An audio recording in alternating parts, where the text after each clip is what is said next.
I'm here. Councilmember Jablonski? Here. Vice Mayor Fisickelli? Here. Mayor McKay? Here. We have a quorum, Mayor. If we could please stand for the pledge, and Mr. Hollingsworth, if you'd please lead us. To the flag of the United States of America and to the republic for which it stands, one nation, under God, indivisible, with liberty and justice for all.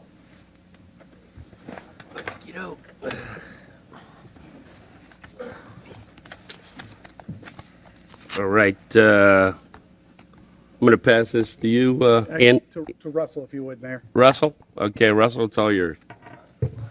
Thank you, Mayor. Mayor, I wanted to recognize a few esteemed colleagues that we have in the audience tonight. I wanted to start off by introducing our South District Director for the Florida Association of City Clerks, Sandra Navoa. Sandra, would you please be recognized?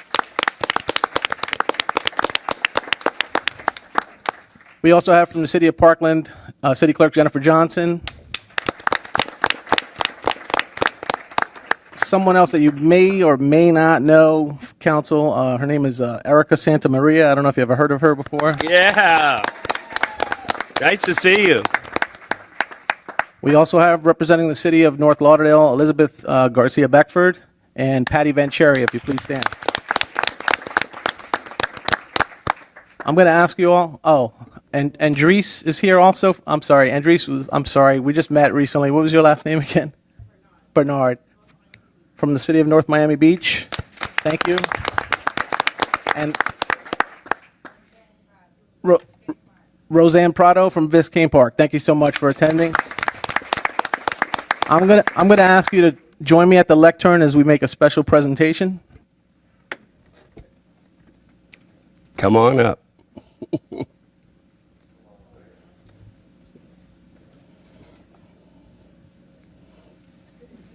Good evening.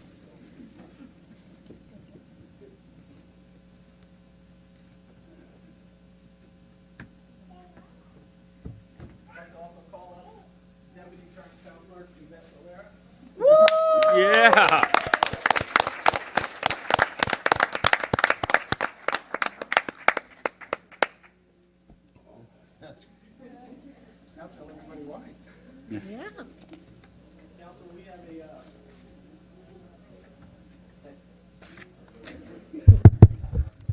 I got it. Thank you. We have a special presentation tonight as Yvette was recently conferred a very high distinction from the Florida Association of City Clerks. She recently, after 2 years of being a deputy town clerk and working her tail off in our office, was conferred the Certified Municipal Clerk designation. And here I'd like to have Sandra present that to her. Good evening, Mayor, Vice Mayor, and members of the Town Council. My name is Sandra Novoa, and I am the Town Clerk for the Town of Surfside. I'm currently serving as the South District Director for the Florida Association of City Clerks. I am joined here tonight by the following clerks, which they were already introduced: Roseanne Prado, Biscayne Park; Patty Vancheri, North Lauderdale; Elizabeth Garcia from North Lauderdale; Jennifer Johnson, City of Parkland, and also the Broward County Municipal Clerks Association President; Andres Bernard, City of North Miami Beach; and Erica Gonzalez Santa Maria from the City of Miami Springs. Thank you for allowing us the opportunity to be here tonight to recognize your Deputy Town Clerk, Yvette Solera, for obtaining her certification as a Certified Municipal Clerk. Yvette has been employed by the Town of Southwest Ranches since May 31st, 2014, when she was hired as the Records Coordinator. She was promoted in 2017 to a position of Deputy Town Clerk due to her job knowledge, professionalism, and overall can-do attitude. She became a member of the Florida Association of City Clerks back in 2014. Prior to coming to Southwest Ranches, Yvette was a school teacher for more than 15 years in the Miami-Dade County school system and private schools. She has a master's degree in education and brings her unique skill set every day to serve the residents of Southwest Ranches so well. Currently, the Florida Association of City Clerks has over 531 members, and out of those 531 members, there are 154 members who have reached the Certified Municipal Clerk designation, which is a very good thing to do. On behalf of the Florida Association of City Clerks and the South District, please join me in congratulating Yvette on her efforts as one of our newest Certified Municipal Clerks. We're very proud of you, Yvette. Congratulations.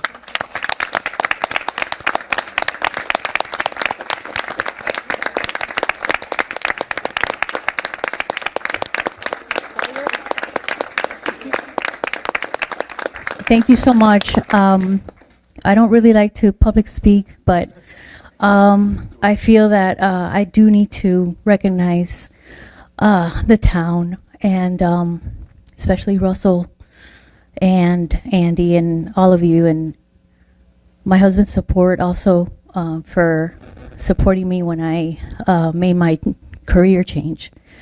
And that's about it. I'm very shocked. I'm very surprised. I had no idea. Thank you so much. We could take a picture maybe with the town council also. Sure. Everybody or? I'm just going to slide this out. Oh, thank you. Keep it there. I'm not I'll just put it here.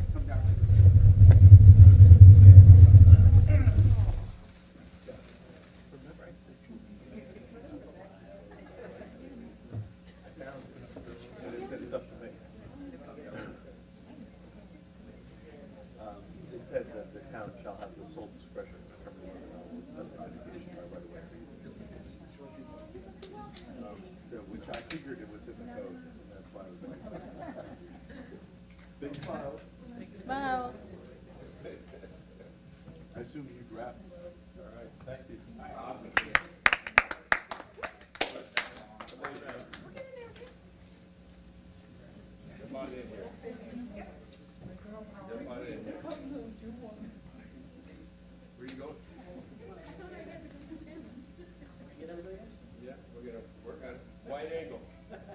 Very wide angle. Big smiles, come on, guys. All right. Yeah, I don't remember that at all. The only one that I remembered was one where it basically said the town has the may elect to allow a developer to keep a roadway private.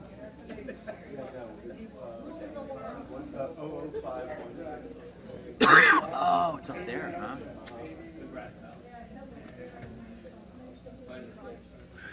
But I was looking for today, because I asked for fun more. All plats and new development dedicate rights of way. So anyhow, Guy came in for a flat. this happens to be Steve Wright Cruz's last meeting after 12 years. I'm good. I just don't remember serving so. It's really clear. Yeah. Yeah. We want to thank him immensely, and he's done a stupendous job. We don't always see eye to eye, but we get through it and we move on. So, we shake it off. We go on to the next thing. So I want to say, Steve, it's been a pleasure and an honor. You were on the council before me, and I want to say, great job. Thanks very much, and all your contributions and all your help. The other thing we want to do is we want to gift you with a ring for the town of Southwest Ranges. So open that up and check that out if you would. So Beautiful. the town is honoring you with a Did you make this in your garage? yeah. So next, I'll let you. Right. Just want to briefly say, I said it in the new letter, we're going to miss you. Hopefully you'll stay active in the town, and the contribution you've given to the town, it's unmeasurable, and I just really appreciate everything you've done. Thank you, Steve. Steve, the same thing go for me. I think you and I have been in this thing from the start, Yes, and we I have. wish you all the luck. Thank you, Freddie. We will miss you, and we're not going to choke up, because if you do that up there, I'm going to kick you under the I'll appreciate it if you do. I just want to say thank you. It's been a pleasure. I consider you a friend, a neighbor, and my colleague, and for that I am very grateful. Each day that I walk my path, I know that Spirit, you're going to be there with me. Thank you so much, Steve. Steve, on behalf of the staff, I want to thank you for your professionalism, for your support, for your depth of knowledge and understanding of the issues that confront us on a weekly or monthly basis. Just want to let you know that you will be missed. We look forward to seeing you around the town. It's going to be a little unusual getting used to you sitting there instead of up here, but we wish you all the best, and we'll miss you up here. Steve, you can drop all your shirts off at the front desk. About worn out, actually. So I actually, I really appreciate this. This has been an amazing time to work with this council and all the councils that we've had up here. We've covered a lot of ground from 2006 to 2018. So it's been very special for me. I actually I've got a longer speech that I'm going to hold off on now. I'm going to stand here and have you all sit. I'll do that during councilman comments. But let me just say this, that when you run for office, like the candidates are now, John and Bob are doing now, you know, you run to serve this town, and that's what's in your heart. But what you find out once you sit up there is that you are just blessed, and you are served by this town as well. The residents are amazing. The friendships that you build last a lifetime, and the things that you are able to enjoy with the families of this town are things that are truly priceless. And so I thank you. I thank you for the honor and the privilege to be able to sit up there for 12 years. Thank you.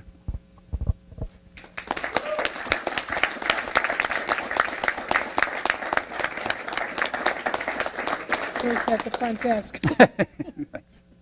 Can we get a picture of the council for the last time?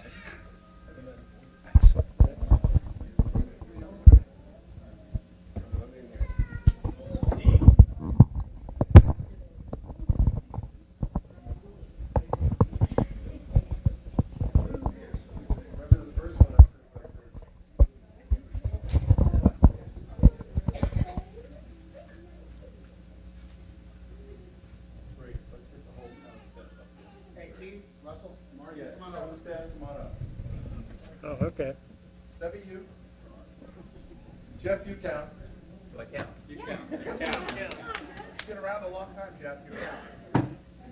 I just need you guys to bunch up. Turn sideways. Stay that way. There you go. Yeah. Ready. Face us. Gary, getting close. Everybody. Second one. Slide in, Russell, so I can buy. Want us to move? Everybody's like tug of war. Do blocks down, one block. All right. Smile, look this way.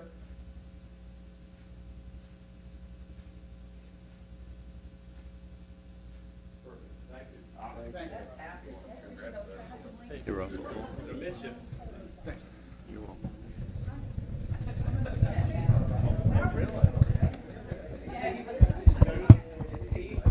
Can I borrow you for a minute? Very nice. Sure. If you live in Sunshine Ranches and you'd like to have a photo with Steve, can you come up? We'll put it in our Wagler, next issue of the Wagler.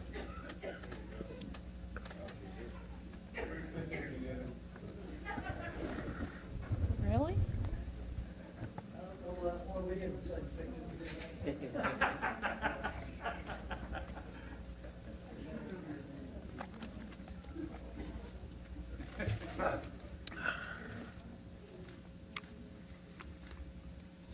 All right, folks. Thank you. Thank you, Steve. Thank you, Steve.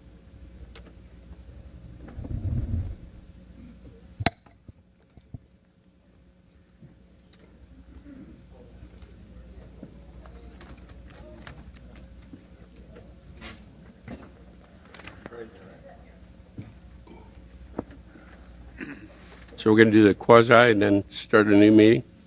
Keith? Yeah, I know. Where we at?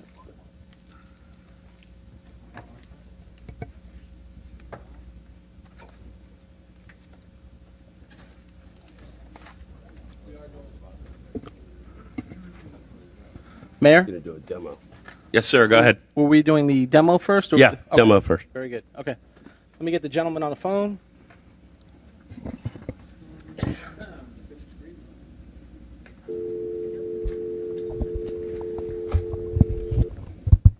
John, are you there? Yes, I'm here. Can you hear me? I can hear you. Can everybody hear John? Yes. Okay. Hi, everybody. Hi, John. John, give me 1 second. We're connecting you now. Mayor and Okay, just let me know when you're ready. Mayor, Vice Mayor, if I may. Yep. Members of council. Go right ahead. We got John from a company called iWork on the line. Russell's working on that. I wanted to give you a little bit of an introduction. I've been with the town since the year 2009, but before that, the company has been serving the town since 2006. We have been using an Excel database for our code enforcement procedures. In other words, to keep track of cases and everything else. So needless to say, we are going from the Stone Age to the invention age or computer age. After my staff and I did a little bit of research on different companies, we found that iWork is the best company that we could find in terms of providing the services that we need. Not to mention that it has another feature which you'll all be very happy about. I know Steve and Mayor McKay have been looking for this in terms of allowing residents to be able to access the information live for every single one of the properties as to whether they have violations or not. We got John on the line, I believe, right, Russell? Correct. And he's going to walk you through as to what the product is all about in terms of the code enforcement side. And he's going to jump into another area, which is a GIS map, which is interactive and able to be provided to the residents for them to check in. And he'll go on the details and he'll take any questions that you may have, as well as myself at the end. John, you got the floor. All right, sounds good. So I was going to show you guys just a little bit of iWork's data management side that Robert and his team work in every day, so you can understand what's going on the back, and then I'll show you the map. So, and I'm just going to kind of go through it. I know you guys have a lot to do today, so I'll go quick, but if you have questions, just go ahead and shout them out, and I'll try and address those as they come. So to begin, this is iWork's code enforcement application. This is where we track the information about the different code cases. Each code case,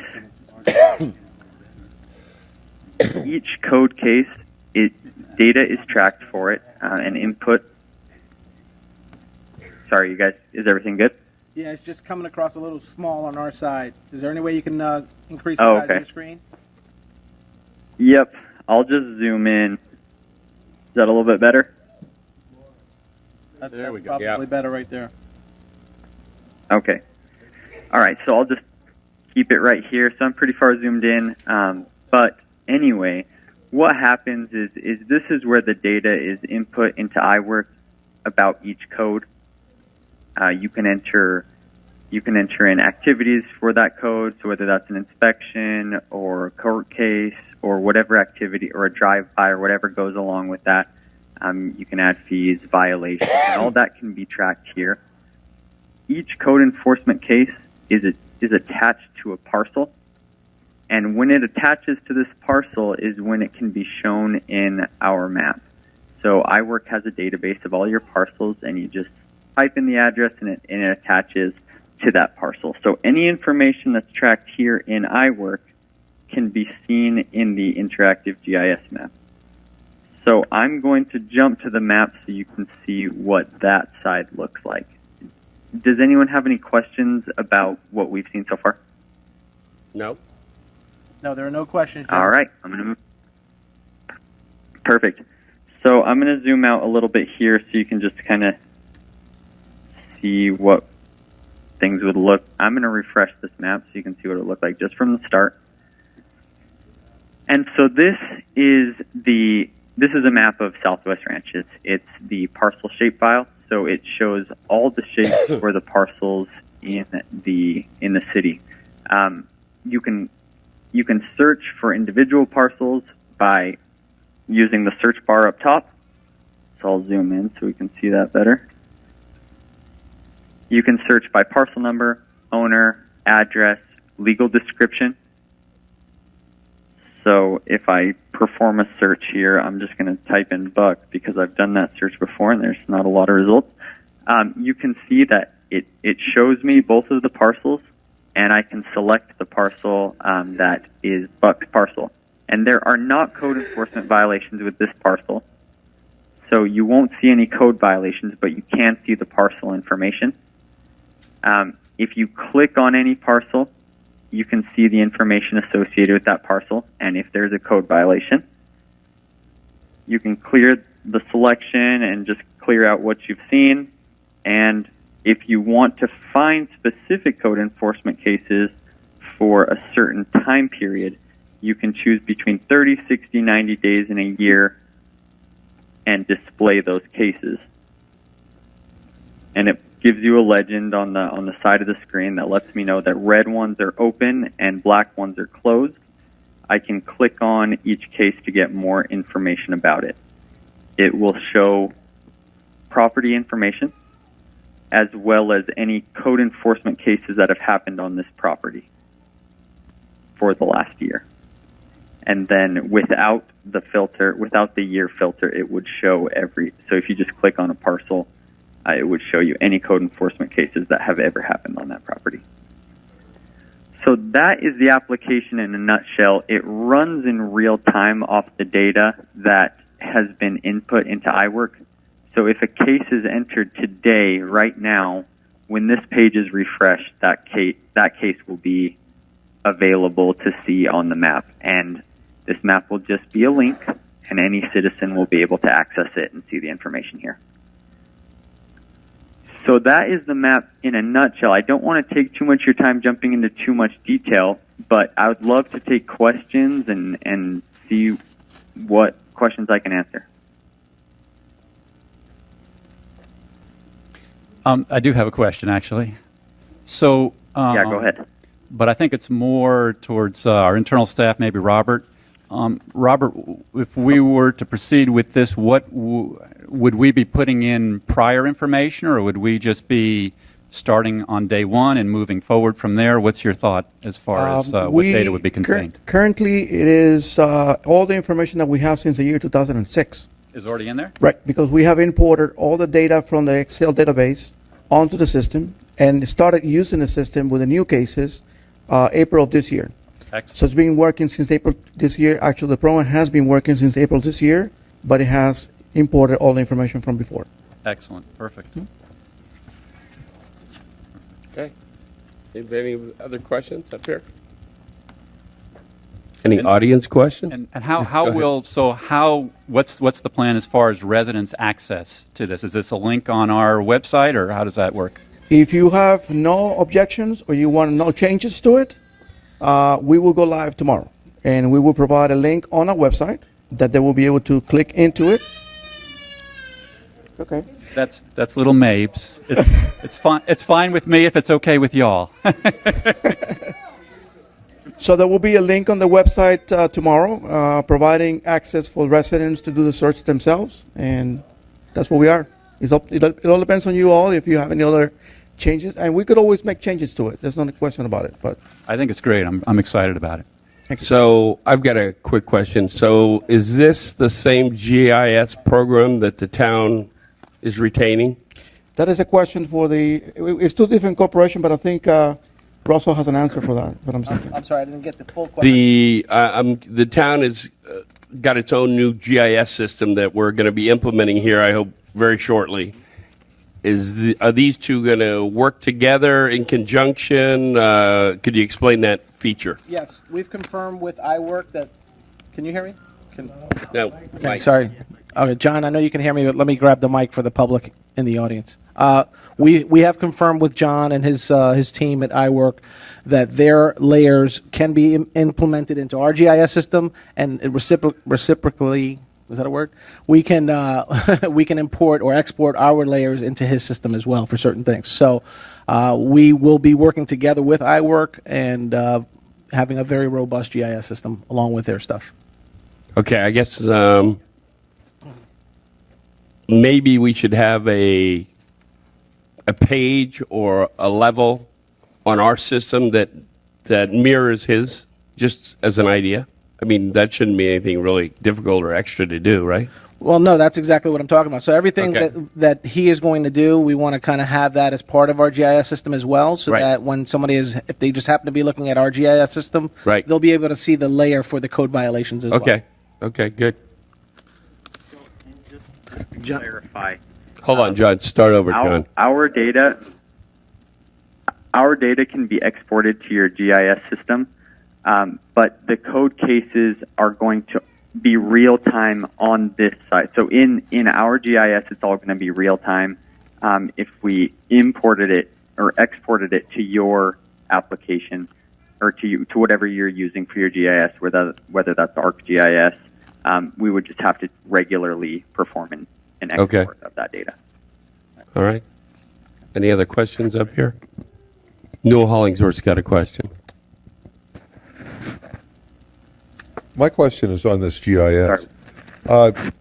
This seems to be a very nice system that we're implementing here as far as code. But is there a duplicity that we're having now where we're paying for two GIS systems? Because this is part of code. Is there something about the other GIS system that this one doesn't have? Mayor, Or is there if a I may double address cost? that, what you're seeing, where you're looking at what you think is the duplication, is the mapping aspect of it. What you haven't seen is everything else that's part of this software that's a code tool, where the code officers will work with it, put their information into it. It's far more robust behind the map as a working tool for code and handling code cases, as opposed to just a map. When you're looking at the map, you're seeing the picture, but there's the data behind it. I know Robert's going to speak to it a little bit more. The data behind it, the tool that they use, is not something that's available in just our straight GIS system. Yeah, and if I may, to add to your comments, Andy, the background or the back of this map, which the information is coming from, gathers from property ownership to letters to pictures, real time. Basically, you have officers out there with an iPad able to create a case from the field without having to come into the town and take pictures and upload those pictures and create letters and send letters. It has made everything automatic, when before everything had to be even done either by a Word document or some other feature that we didn't have. We have letters that are created automatically, populated automatically from the system, and that is what the background in the back of the map is gathering information from. So it's big tool, amazing. Okay. Couple other questions? Not going to go all night on this, but go ahead. It sounds like you're able to track your police and fire service people on the same map. Is that true? No. Different application. Hello, gents. So if I understood the gentleman correctly, once someone's issued a code violation, I guess something pops up here that I, as a resident, could log on to the website, go in there and see that I guess I didn't catch, does it go red or does it go blue? Or I see this green highlighted. Then I can look at it and understand what my code violation is, correct? Correct. Yes. Okay, and then if I handle it or pay the fine or whatever the case might be, once the minute they pay it, it automatically closes it out? It sounds like it goes Ro- to gray. Robert can tell you. It's still a record of it. Thank you. That was Once the information is inputted and the item is live, in other words, it's active, it remains red. Once the violation has been corrected, it turns to black as soon as we close it. So we close the system, we close the case, and it becomes black. red and open ticket, Right. black, meaning I guess the black ones that have Right. the line running across, I can't see that car. Correct. It's closed, and then what's the purple? The purple is just the location of the property. It's just the property location and information for the property itself. The green is just open space and green area. Thank you. Any other question? Do they have longer than the 30, 60, 90 in a year? Can we go back 5 years, 10 years? So what's the longest we can go back is the question. That will be a question for John, but I think we'll go further than that. Yeah, I can answer that. Can everyone hear me? Yes. Yes. Okay. Yes. So, so what this 30, 60, 90 a year is just it highlights everything in the colors for you.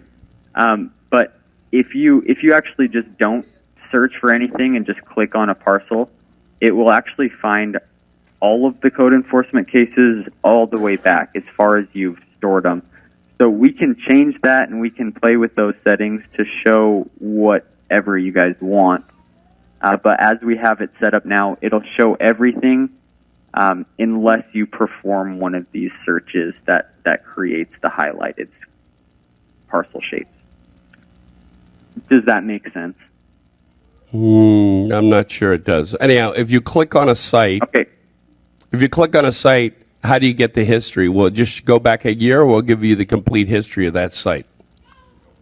So as we have it now, it will give you the complete history of that site. So that's could go be 5 years, back to 2006. Yes, 10 that's years. how it's I mean, set it up can go now. back. Okay. As long as the data As we've we have loaded, it it will go back that far. Yes, it will go back as far as long as the data is stored in iWorks database. We can go back as far as you'd like, Okay.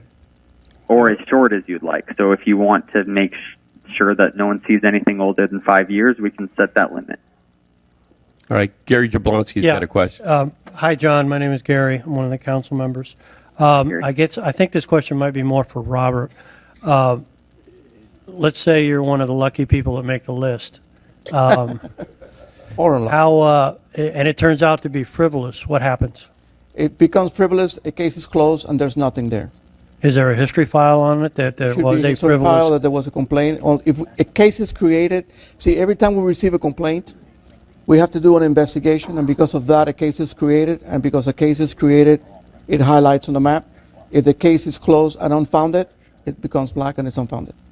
But there's a history. Yeah. Let's say there's multiple calls on a particular property, and they all prove baseless. How is that handled? Well, basically, we do inspections first before we create a case. That's the first thing. So we'll go out there to find out whether there is a violation that we could observe. If that is the case, or we have a courtesy notice that we have to show or send because we can't observe it, then we'll create a case. Otherwise, a case will not be created. Okay, thank you. Come on up. Photography, you said you can take pictures. Is that aerial as well? Can you do aerial shots like BCP on the county website for the tax appraiser? You're basically like John? Google Earth. John, I don't know if you heard the question. Did you hear the question? Yes. So if you look at the screen now, Guess you heard it. so can you see this? Yeah. Yes. So this is what we have available right now. Okay, and then can you go back years, specify a year also? Can you go back? Can you go back a different year and have that same aerial shot? Or the aerial Or- shot for that year. Yeah, it's going to look. No, so right now we're just pulling this as a service. Okay. It's just like a Google Maps satellite. So historically, there wouldn't be an aerial to go back and look like for the year of that offense. If you can provide those, we can add them. No, I mean, if you're on the page, if you're an officer and on the page, it's simpler if you can just go right to it, not have to switch to Google Earth. Right. They're not. Yeah, just curious. Thank you. Yep. Okay. Doesn't If the city can provide aerial photography, I can add those layers. Doesn't the Broward County property appraiser go back like 10, 15 years, as opposed to I think Google Earth Well, I think they does? may go back, but the question is, you go back and historically when the offense is to have the shot of that time, The aerial, that date. The aerial for the county goes back at this time to 1999, and you get an aerial from the county for each one of those years since 1999 currently. Now, when I said pictures, I reference pictures that are taken on the field by the officer. We were not talking about aerial photograph by the officer. We rely on the county to provide us that information, which gets uploaded into the system every 3 months, activated and refreshed. Yours would be more related to the offense. Correct. The picture related to the offense or what the charge is on that property. So that's the pictures you That's were the picture what I was referring to. yeah. Okay. All right. Are we good? Can we move on? Okay. Awesome. Thank you, John. John, thank you, John. Yeah. Thank you, John. Yeah. So let me know how things go, and we can just be in touch. Very well. Thank you. Okay. Thank you, guys. Have a good one. All right.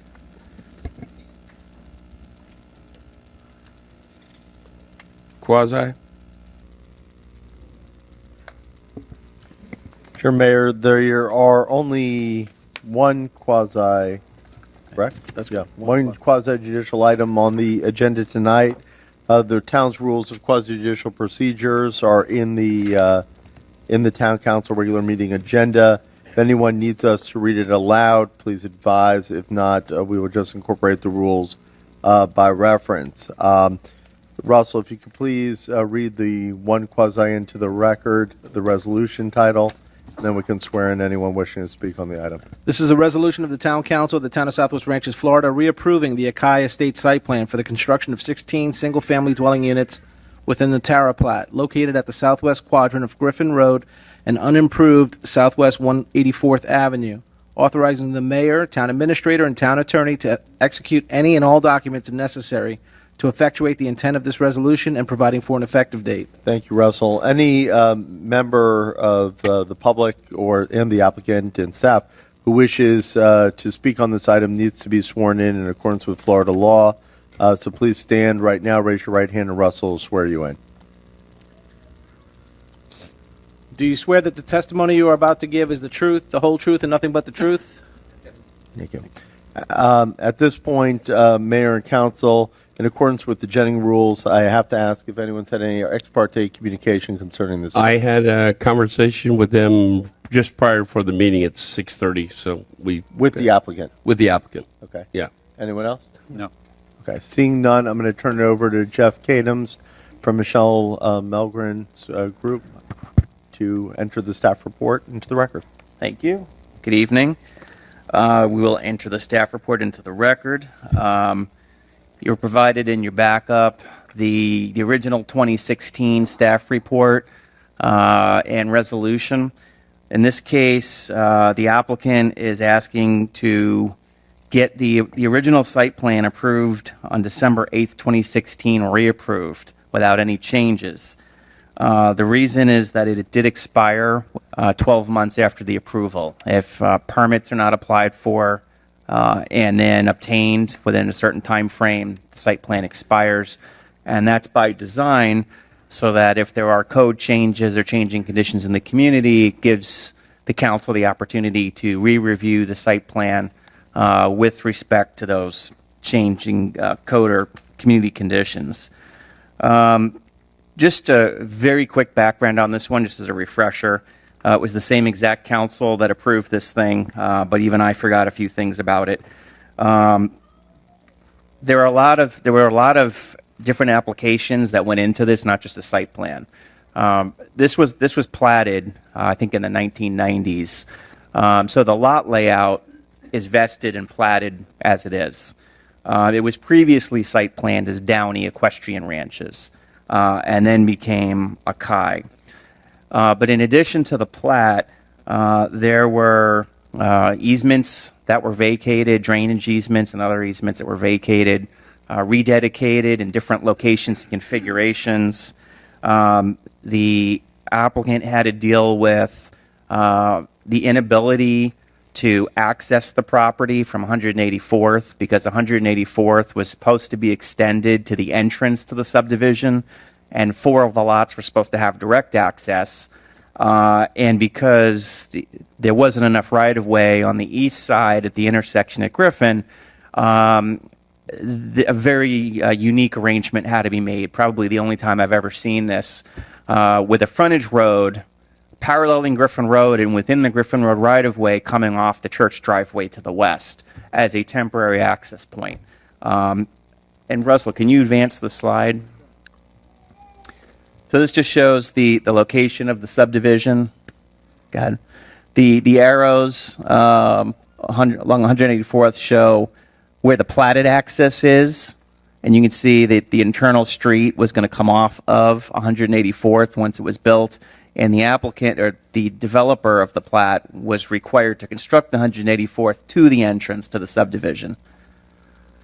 This is the temporary access arrangement. You can see the driveway coming off Griffin Road to the church and the temporary frontage drive, and then the internal drive extended all the way to connect to that to provide interior access to the entire plat so that none of the lots required access from 184th, and the subdivision itself doesn't require it as well. This is temporary until such time as the right-of-way exists and 184th is constructed. So the permanent access situation would look like this. The northerly to the right portion of the internal drive would be closed off. There would be a cul-de-sac, and access would be as platted. Shows the location in green of the recreational trail that goes through the plat, through the site plan to 184th. And this is just a close-up. We're going to take that area in the box there and go to the next slide and just show the entrance configuration. This was as it was originally proposed, I should say, in 2016, with the gate on the left. Council declined to approve the gate and authorized as a compromise a guardhouse with speed bumps and other types of traffic calming devices that would slow traffic down as they approach the guardhouse, but no actual gate. And that was made part of the condition of approval for the 2016 site plan. The other feature you see there in the bold lines is the entrance feature, and below it is the profile. To the right is as you drive through it, and each one of those panels on the right and left of the entrance drive is shown in profile view on the left. Next, please. This is the sign that is proposed ultimately at the corner of Griffin and 184th, and temporarily would be located adjacent to the church driveway. Again, subject to permitting by Broward County, it would be within their right-of-way. And that's just an overall view of the site plan. With all of these various issues that were dealt with and eventually overcome, we did arrive at this current site plan. Council approved it with 13 different conditions.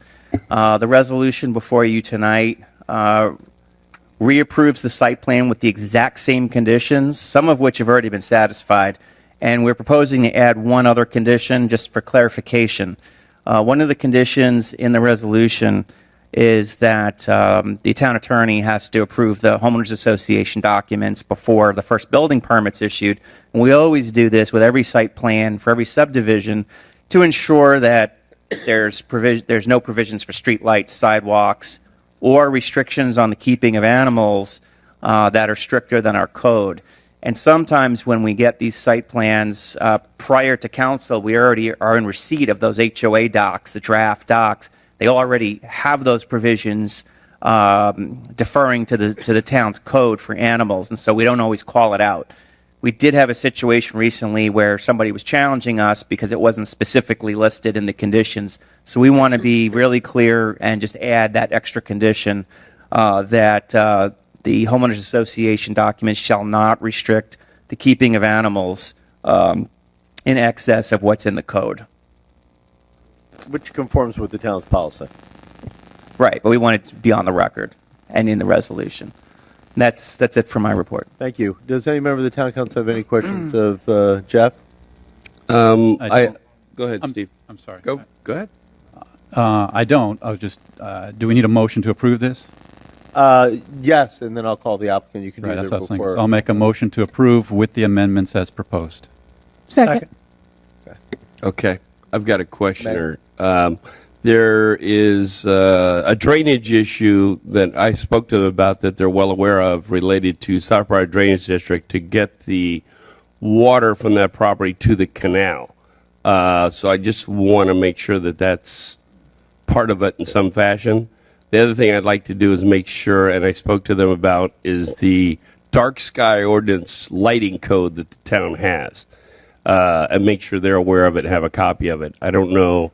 I think we've been a little slack in the process of relaying that to new homeowners or building process, and it looks like we've created more problems because we didn't push that and make people alertly aware of what that consists of.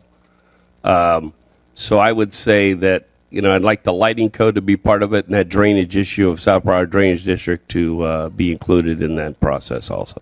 Sure. Mayor, I'm not aware of the exact drainage issue. Perhaps the applicant's engineer can address that.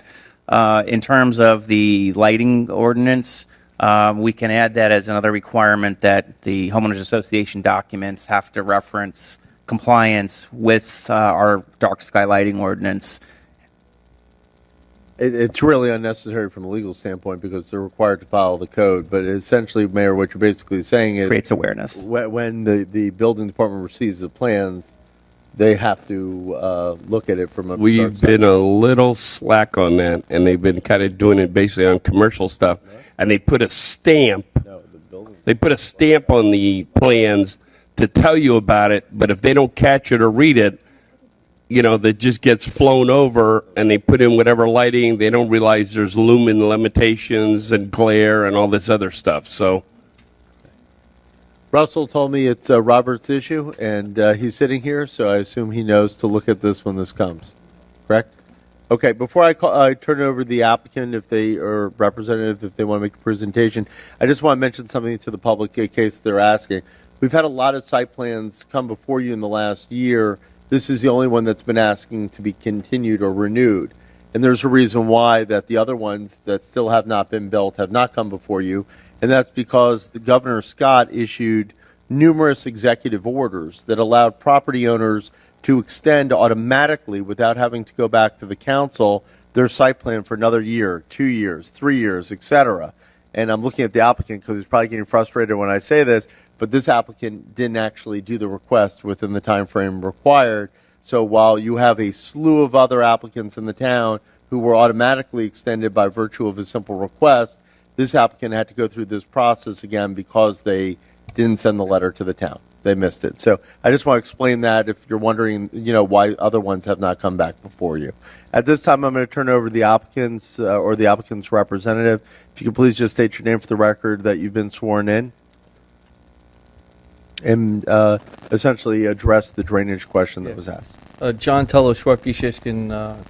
I stood up here in 2016. I don't know if you guys remember me, but to answer your question, Mayor, and like we talked about before, the drainage issue was brought up prior to approval in 2016. Kevin Hart from the South Broward Drainage District reached out to us, and we worked back and forth with him to address the issue. And so we knew of the concerns and obtained the permit. We knew of the concerns of the residents, so what we ended up doing was pushing the retention area adjacent to those properties. So those properties can then drain into our property and then drain through our property. And then at the same time, Kevin requested that we improve the canal. So for the entire frontage of our property, we are improving the canal to help conveyance of the stormwater management system. So that is kind of how we addressed that prior. So, and that is reflected in the approved plans. Okay. If that's. Thank you. Does any member of the town council have any questions of the applicant's representative? Seeing none, we're going to turn it over to the public. Any member of the public who wishes to speak on this item shall state your name for the record that you've been sworn in. You have 2 minutes to present any evidence you want the council to hear. Good evening, Council. Frank Espinosa, 5000 and also 5006 Southwest 186th Avenue. I'm the house with the crazy-looking barn next door. And Frank, you've been sworn in. Yes, I have. Thanks. Thank you. If you could put up the drainage map, or at least the map of the property, because my, and again, I know this got approved 2 years ago.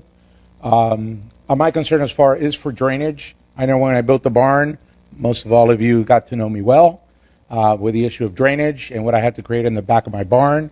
But my home is going to sit, according to how I understand this site plan, in what is going to be their reservoir. So my home at 5,000, it backs up into what I recall at one point, the reservoir, which is where exactly that black arrow is sitting at. And I am well aware of that recreational easement around the side that leads between my property and the property next door. My concern is where that water is going, because I don't want to create what we all know is throughout Southwest Ranches, especially homes on 186th Avenue, where it just looks like an enormous lake for 3 properties continuous. This last couple of floods happened across the street, a couple homes right across directly in front of my barn.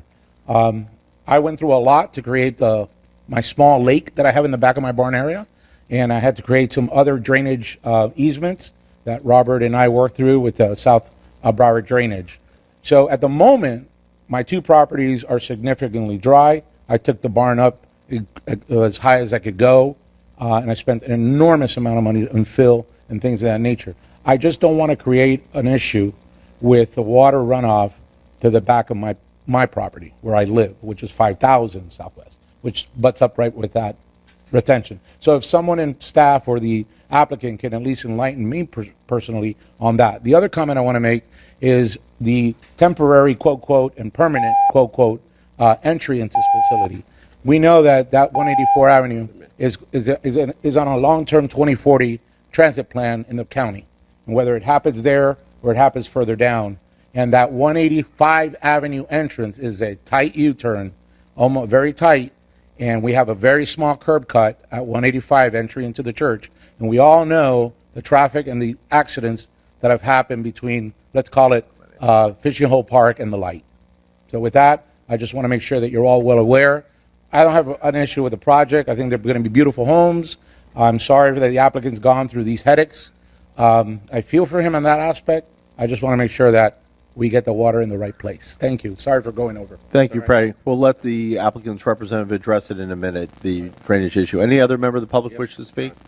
John, if you could please state your name for the record that you've been John sworn Eastman, Southwest 188th Avenue. I've worked with the homeowners John, here. you've been sworn in. Yes. Yes, thank you. I've worked with the homeowners for a number of years on the flooding in their backyards, and basically the entire area from Griffin Road down into 185th Way is a bowl back there, and there's only one or two outlets where we get the water east. And Kevin has met with them, and their plan will fix and alleviate a lot of this. I just want to make sure that it's done concurrently with the project, and it's not something that's done afterward and maybe never gets done. But if we could get that lake, which is right under the 50th Street, that's a lake at the back end of the church lot. If that lake can get a connection sooner than later, it's going to relieve everybody back there of these issues, because that lake level stays high all summer, and it backflows into all those backyards. And Roxanne Culbertson had to spend about $50,000 in fill and grading just to give her horses some dry land. And next door to her, they're permanently underwater there whenever we get more than an inch or two of rain. So the area is extremely bad. I think that this project is going to do a great job fixing that. We just want to make sure that they keep their part of the agreement as this goes forward. The next thing, as you all know, since the high school opened out west, the traffic conditions have severely become more burdensome in that area. And we've had about 6 traffic deaths in the last 10 years right in that spot at 185th Way, including Claudia, who went in the canal. So, as Frank said, that is a tight U-turn there, and maybe the county needs to come out and just take one last look at that during the peak times, just to make sure that we're not going to have more issues there at 8 in the morning when everybody's leaving at the same time. Thank you. Thank you, John. Any other members of the public wish to speak? Jim Lasky. I don't know much about drainage except it does flood around there. Jim, you've been sworn in? Yes, sir. What's your address for the record? 5780 Southwest 188th Avenue. I don't know a lot about drainage except it's been flooding all over the southeastern part of Dade and Broward County. And the traffic, John's right. There's been a lot of bad accidents. Everybody knows in this room about the bad accidents from there down to Fishing Hole Park. So you really probably ought to take an extra hard look at that entrance, the way it comes in there, and with the idea in mind, it won't be but a long time before that ever gets done properly, if it gets done at all. So that's my concern. Thank you. Dave? State your name for the record, where you live. David And you've been Kaczynski, sworn in. 6411 Holity Trail, and I have been sworn in. My concern is only to those properties along, in addition to the gentleman that spoke earlier, broadening it to the whole neighborhood, that we don't end up with these development getting raised up and a lot of fill, and then it washes off into those other neighbors nearby, like we have right next door over here. Just don't want that to happen to anybody else. Thank you. Thank you, Dave. Anyone else wish to speak on this item? Seeing none, public session closed. Would the applicant like to make any concluding remarks? Maybe address the drainage questions. Sure. and I was trying to write them down, but they were coming pretty quick. So if I miss any, please. Yeah, not a problem. We are digging lakes. You are correct. Okay, we are interconnecting those lakes to the canal. So that's correct, with a direct connection, which is required by South Broward Drainage District. No, I'm widening it. Yeah, to give it more flow, basically. So we worked with Kevin. Yes, In the sorry. mics. You can take it off if you want. Sure, we worked with Kevin on that, and again, met all of South Broward Drainage District's concerns. And then your other question about connecting the lake adjacent, that was also brought up with Kevin. We have an easement basically to our property line, and if you can go to that, it's hard to see, but in the future, as Kevin sees fit, as the South Broward Drainage District sees fit, they can interconnect that lake.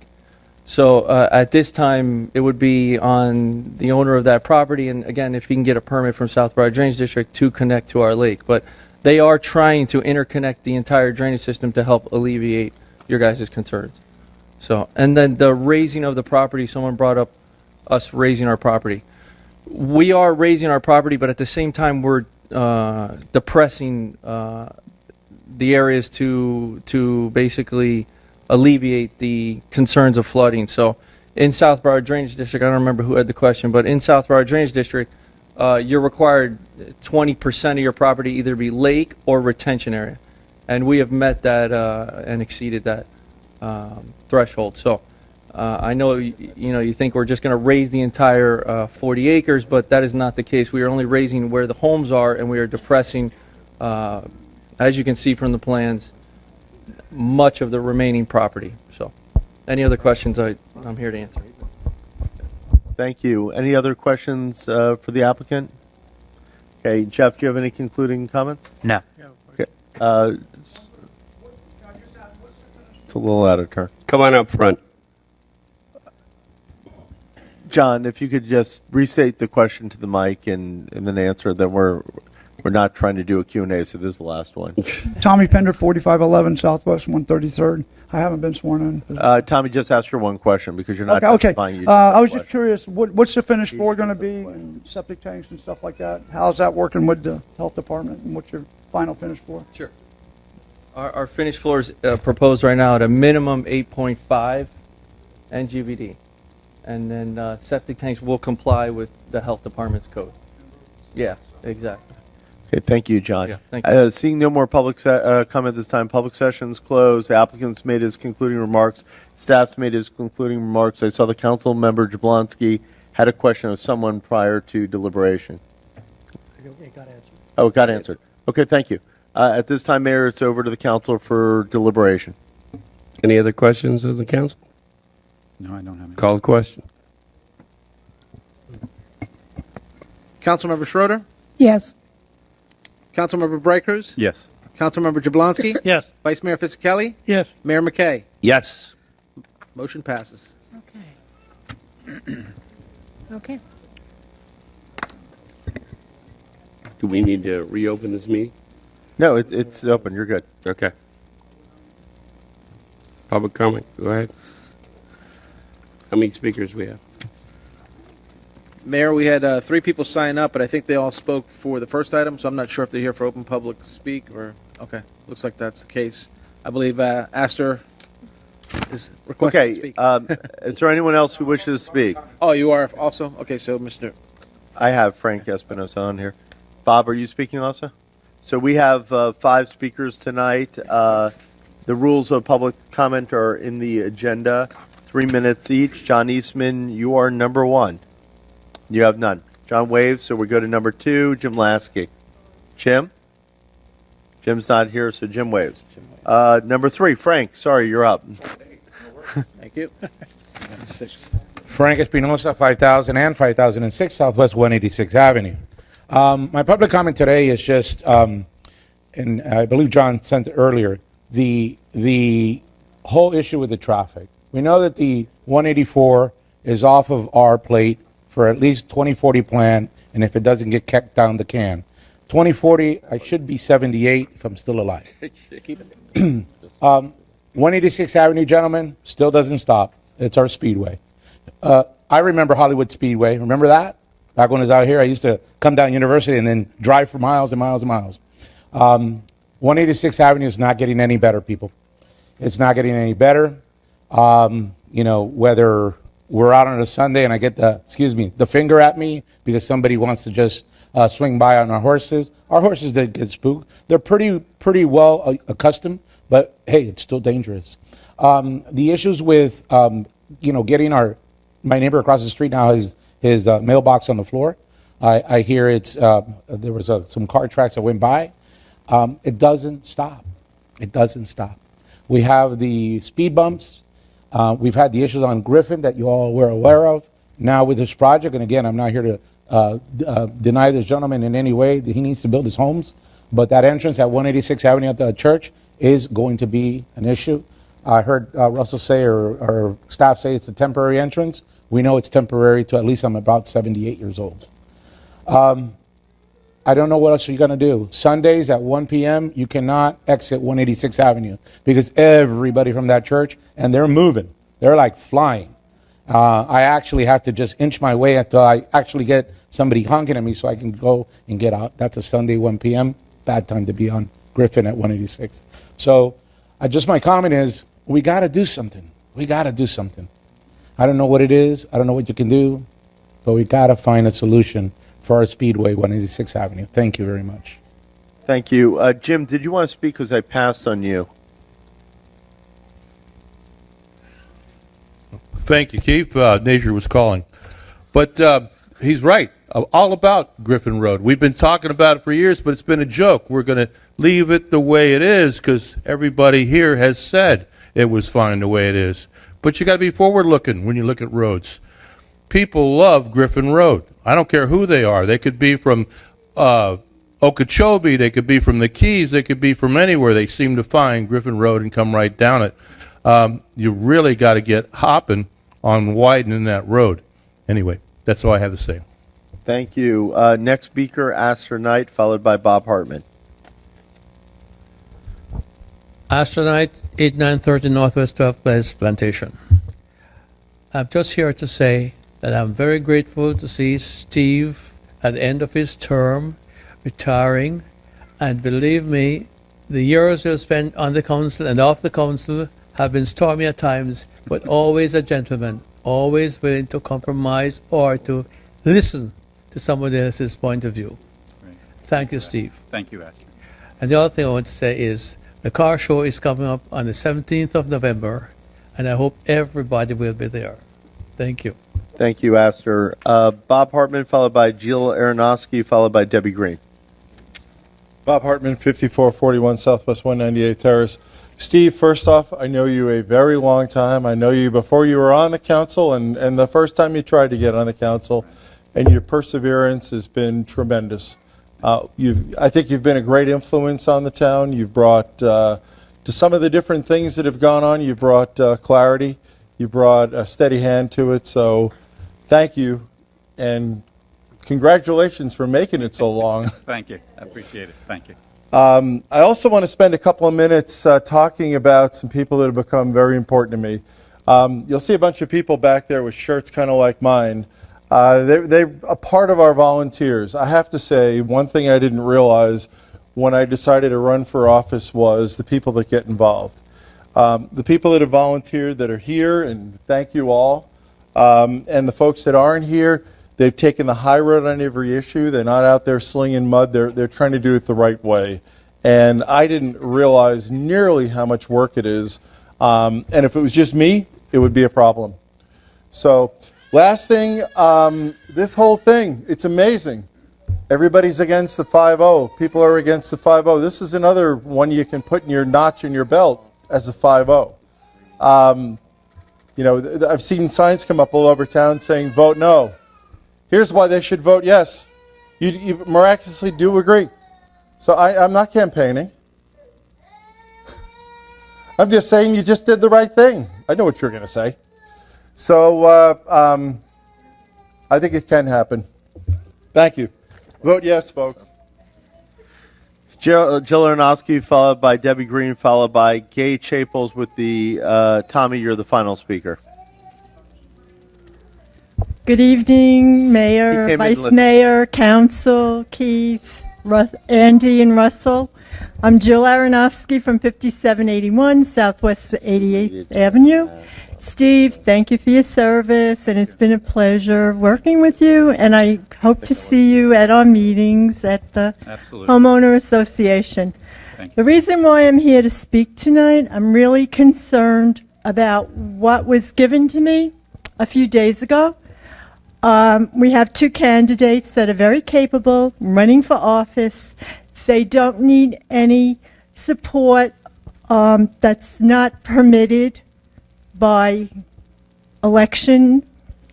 Okay, and what I mean is that one candidate had his flyer with town logo, business card attached to it, and that's not permitted. And I really don't ever want to see that again in my town, because we can do this all the way it's supposed to be done. Okay? And whatever happens in election happens in election. This is an awful election year. I've been in so many elections, for national elections, town elections, and I've never seen anything as dirty as this one. And I'm not including the town, okay? That's not why I'm saying it. It's awful out there. It's a dog-eat-dog and a rat race. And it's anybody's guess who's going to be winning. But I don't want to see that in the town that I reside in, because we're all individuals and educated, and we know what we need to do. Thank you. Thank you, Jill. Gay Chapels, followed by Tommy, followed by Debbie Green as the last speaker. No easy that. Gay Chapels. I live at Dykes Road, have very deep roots there. This is not a paid for political announcement. Welcome to the back room, Mr. Brett Cruz. You and I shall Thank pick you. up where we left off. Looking forward to it. We're just missing Officer Roselli. That's the only thing we're missing. I just want to say that I'm sorry that you're leaving. I really am. And I wish you had stayed. You've done an excellent job, and we had a lot of practice in the back room. We did. And I guess we'll pick it up where we left off back there. And if any of you else want to retire, we can set up a table like we used to have and throw spitballs at the ones that are sitting up there. Anyway, I just wanted to let you know, I'm sorry you're leaving, but there's an open seat in the back, and we need to move to the back instead of the front. I think so. Thank you. Thank you. Tommy, followed by Debbie. Tommy Pender, 4511 Southwest 133rd. Again, I'd like to pick up where she left off a little. I come into the game a little late here because of situations. I wish I'd have got involved more. Hopefully you'll still be around on the drainage board and helping us out. Absolutely. And just real quick on the road. Flamingo Road, all those churches, they all hired, detail officers to work traffic. So maybe if the traffic's that bad, do a little traffic study and put some deputies out there and put it back on the church to keep the streets safe. Final speaker is Debbie Green.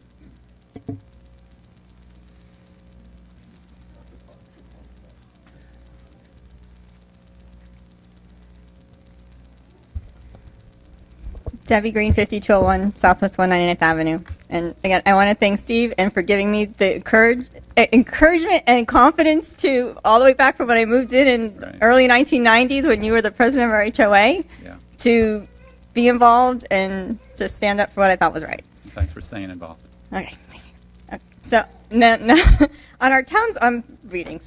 On our town's website, the zoning in the town is almost entirely rural residential and agricultural. We also have growing amount of zoning for recreation and open space, which preserves land for residents' enjoyment. The newest zoning district is for community facilities that serve the community. Southwest Ranches was formed to stop the encroaching development and preserve our rural lifestyle, which includes donkeys, braying, roosters, crowing, and no sidewalks. Bob Hartman is a candidate that has committed to preserving our rural lifestyle while also fighting to keep our taxes down. He's the only candidate that has personally put forth tremendous effort in managing his campaign with the support of many residents. He has put in countless hours greeting the residents on their way to and from work or home and has walked the neighborhoods throughout the entire town to meet the residents and hear what's important to them.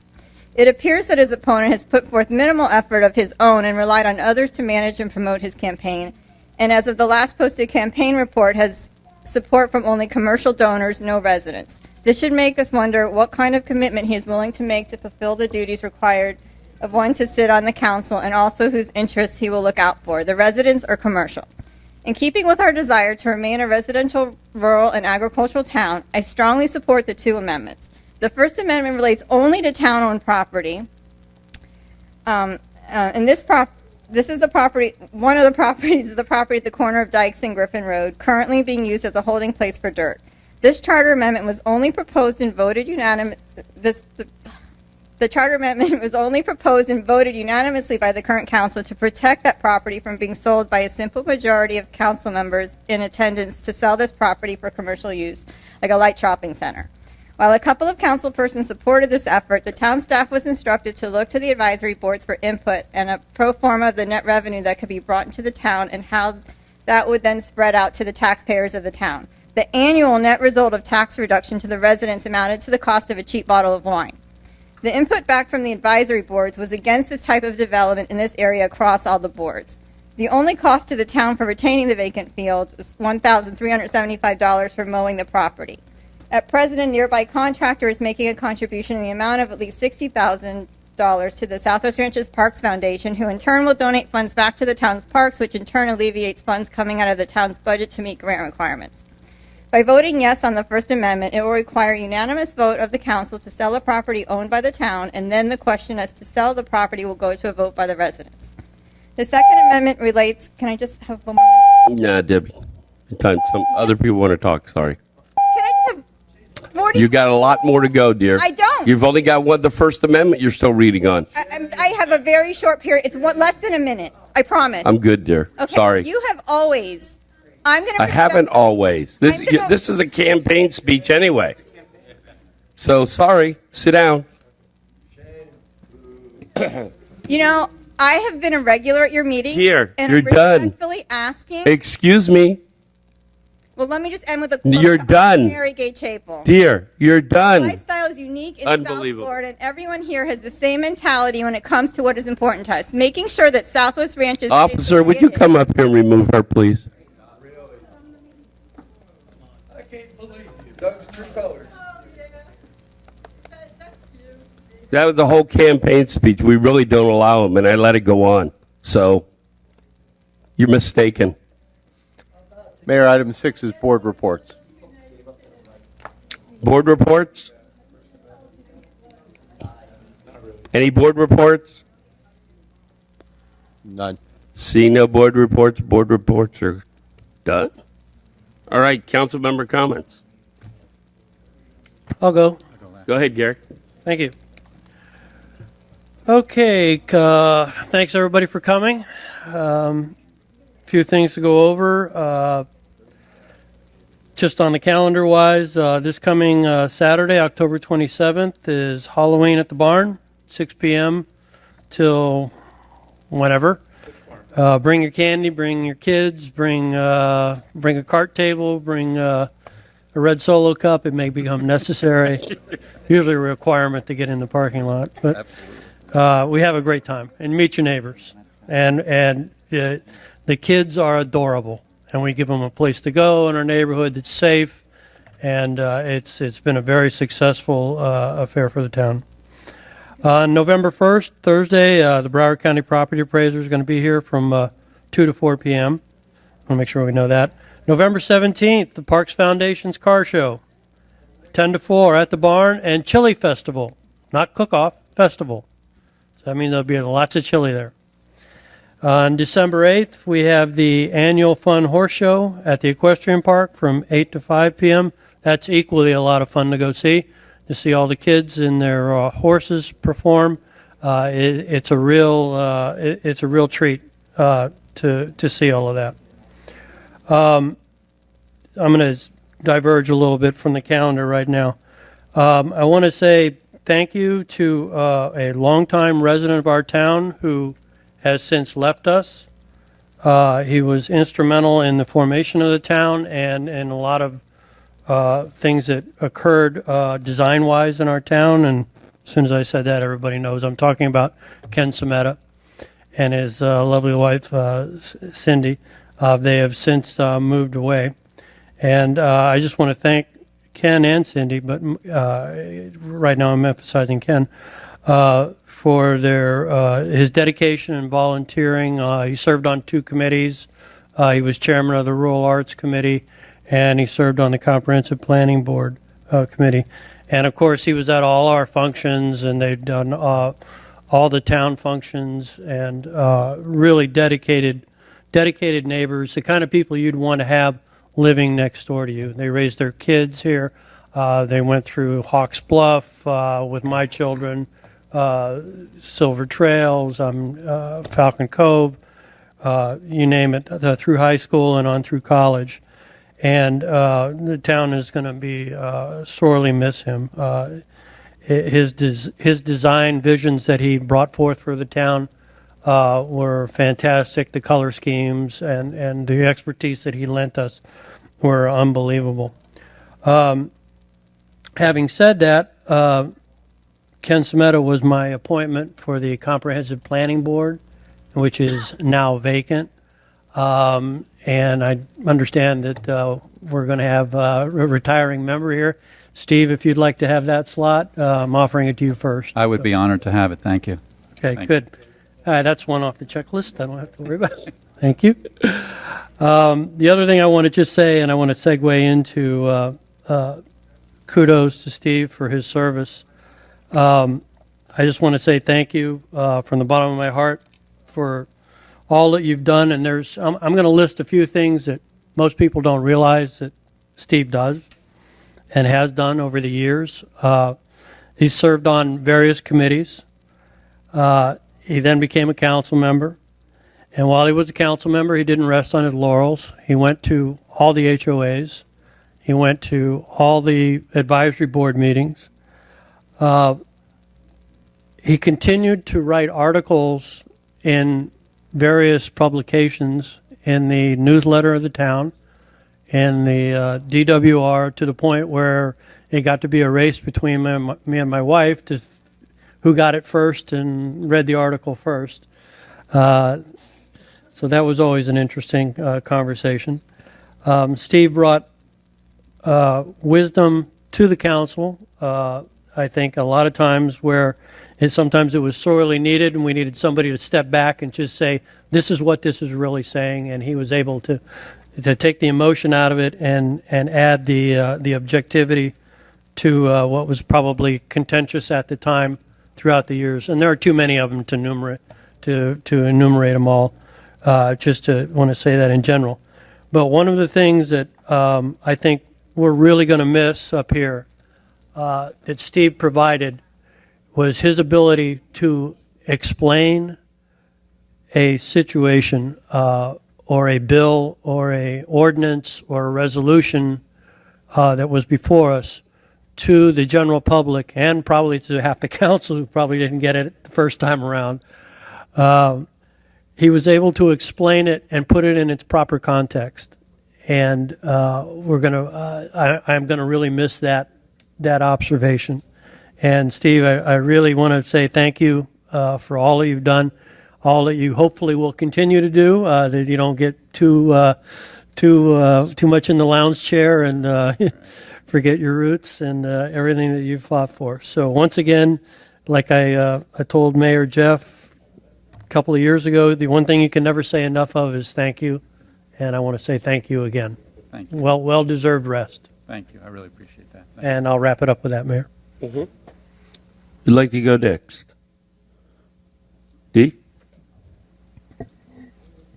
Well, we have a little secret. I do consider you're my friend first, Absolutely. my neighbor and my colleague. And I've been fortunate enough to learn a lot from you. Things I didn't understand. Maybe today there's still a few things I don't understand, but you didn't kick me under the dais to let me know. I hope that will continue. I hope you will stay with the town and not walk away like has been done in the past. and just play with all those grandbabies as much as you can. This Halloween should be a blast, and they're getting older now, so it's going to be more and more. Wait till they get 6. That's really fun. Yeah. You have given so much of your time and effort. The research, I appreciate the research. It wasn't like you just got up here and said something. You researched it. You gave us the right answers. And like Gary said, you put things in layman's terms so everybody could, grab on to what you were saying. And I'm sure everybody out there appreciates that. And that's really all I have to say. I will miss you, but I'm going to see you in the back at the back table. Absolutely. And when I'm done and I'm back there, we will do that once again. That was some of our best. Me and Gay to be quiet back there. That was some of our really best times. I mean, it might not have been so good for the town with what was going on, but for us back there, it couldn't have got any better. And I appreciate it. And I hope it never ends. Thank you. Freddie, go ahead. Okay. Well, Steve, you and I have been battling this thing for a long time. Yes, we have. And even started, funny part about this was when I was running for office, he was running for office.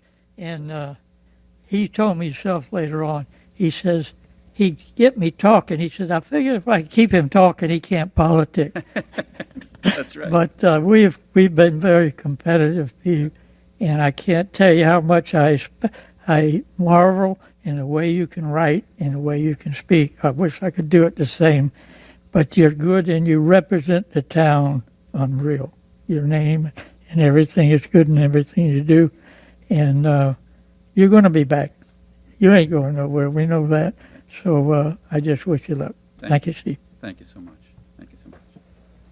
Steve, I'm going to let you go ahead, and I'll finish. That's all right. All right. So I have often been accused of talking and talking and talking. And you know what? I'm going to prove you right tonight.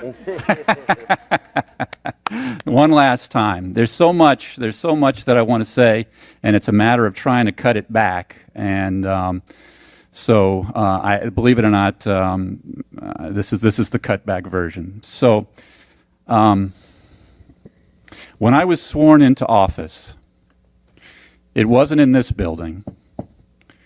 It wasn't even in the South Broward Drainage District building. It was in Romeo's. That gives you an idea of how far we've come from 2006, when I was sworn in, to here. We didn't even have a home really to have a meeting in, so we had it in Romeo's. It was about the only building that size that was actually in our town, which you have to meet in your town.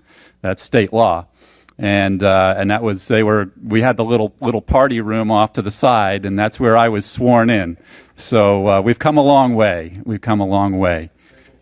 Yeah, exactly. That was what was going on in the background. That's exactly what was going on in the background through the whole process. So, but the story actually starts a lot earlier than that. You saw my wife and my middle daughter Hannah were back there earlier. It got past bedtime, so the little ones had to go.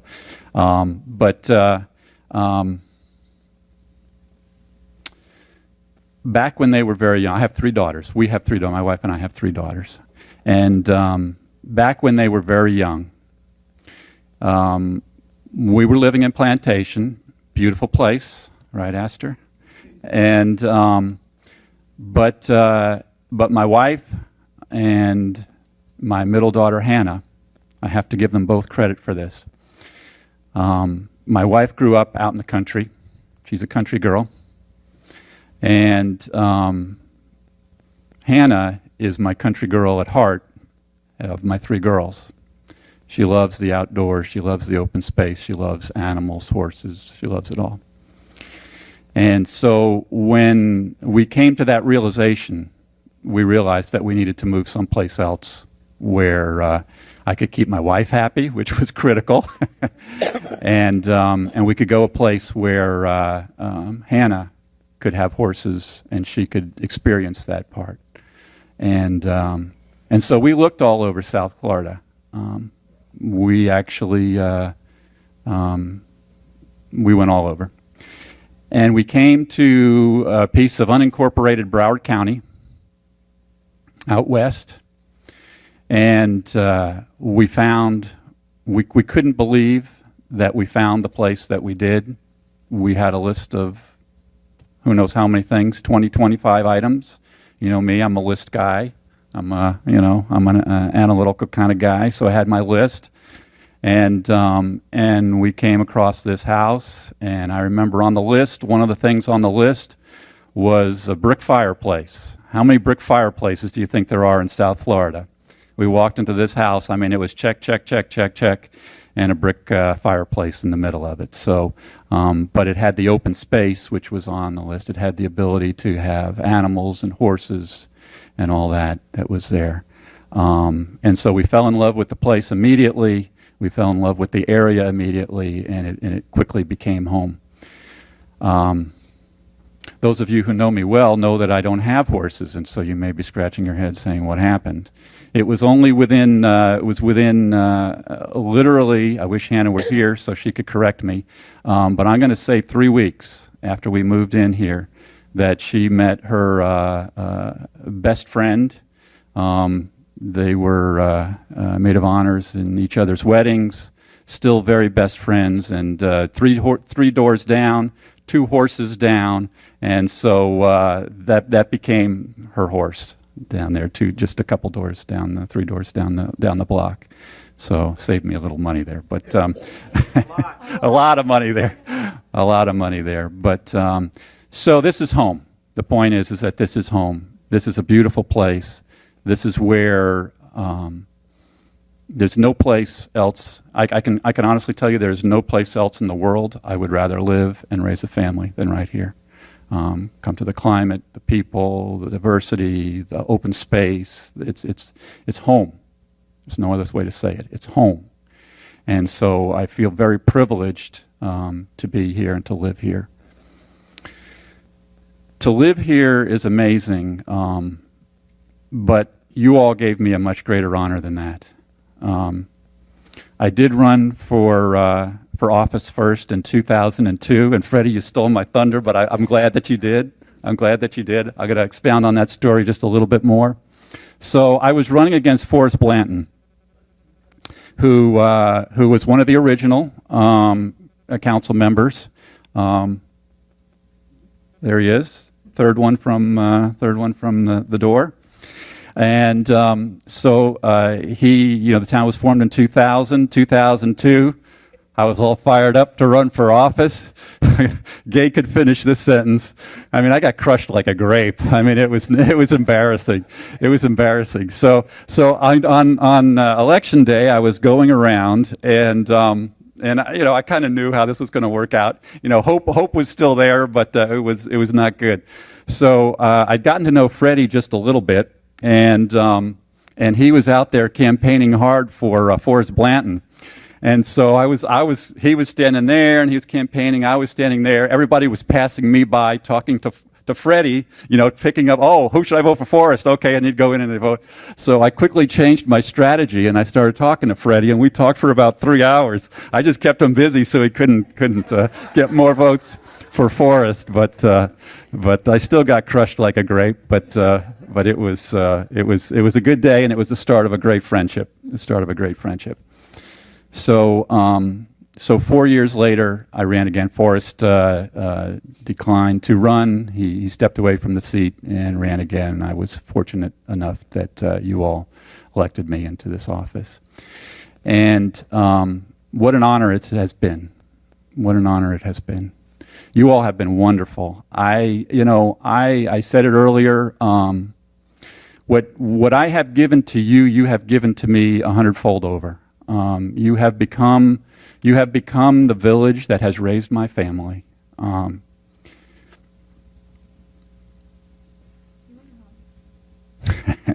I probably better not take a hug right now. But thank you for the laugh. That helped. I'll take that. And you all have become my family. and the friendships that we have built over the years, the things that we have done together.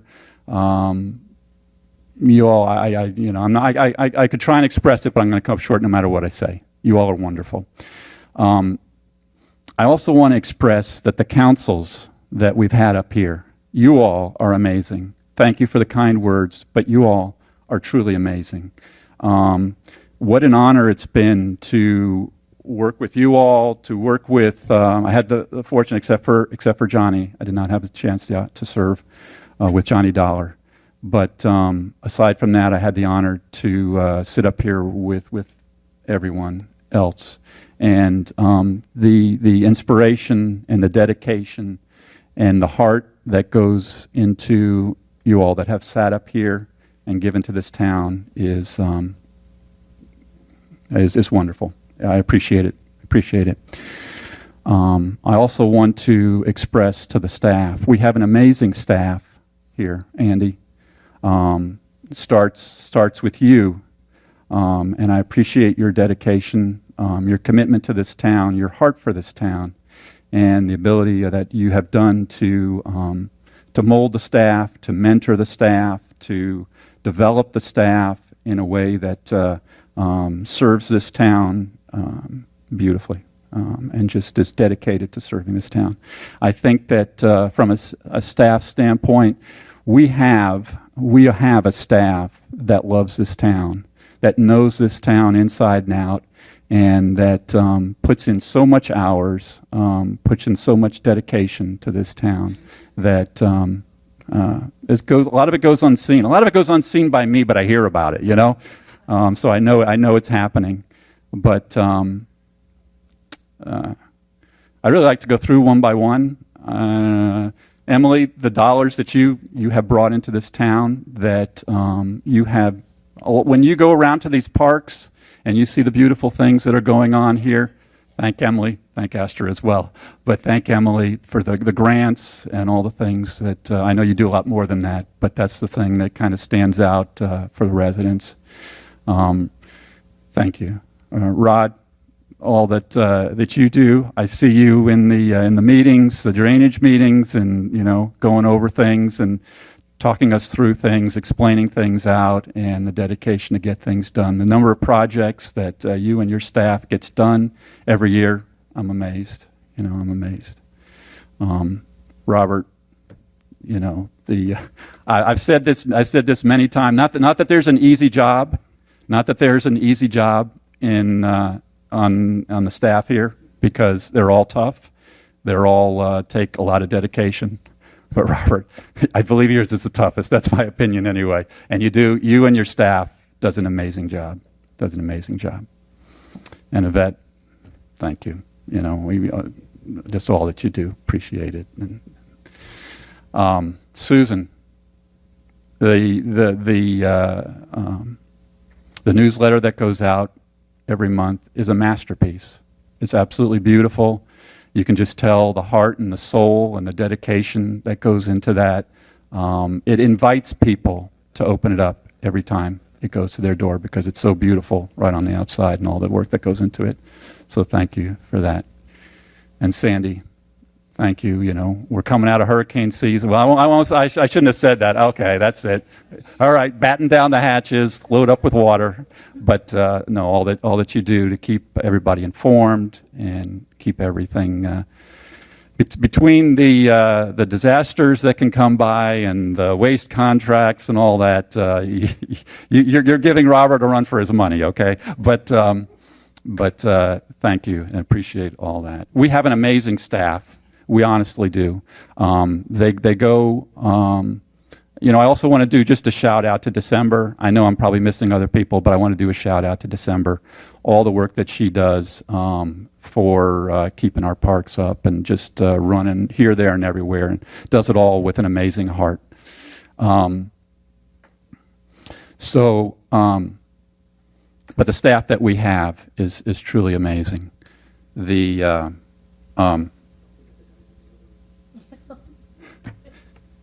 And Nellie, see? No, I appreciate that, because the name was coming up short. And I apologize for that. I apologize for that. So, but thank you. Thank you. All right. So, so we have an amazing staff. Thank you all for what you do. It's what keeps the the clock moving. What provides the service. And so we're very fortunate to have those folks. So the point is this: it's a team. It's a team effort, and the ones that are most important of all are the ones that I started with, and that's the residents. Thank you all. You all are amazing. You all are even almost as amazing as Marty and Russell and Keith. Keep them coming. Keep them coming. Keep them coming. See, this is why I was like, oh, if I do names, I'm going to leave people out. I was just going to tell you, look to your left. But this is yet another reason why, see, the staff is so doggone good, because they make me look good. See, they make me look good. So, absolutely. And so I do, actually, thank you very much, because key folks.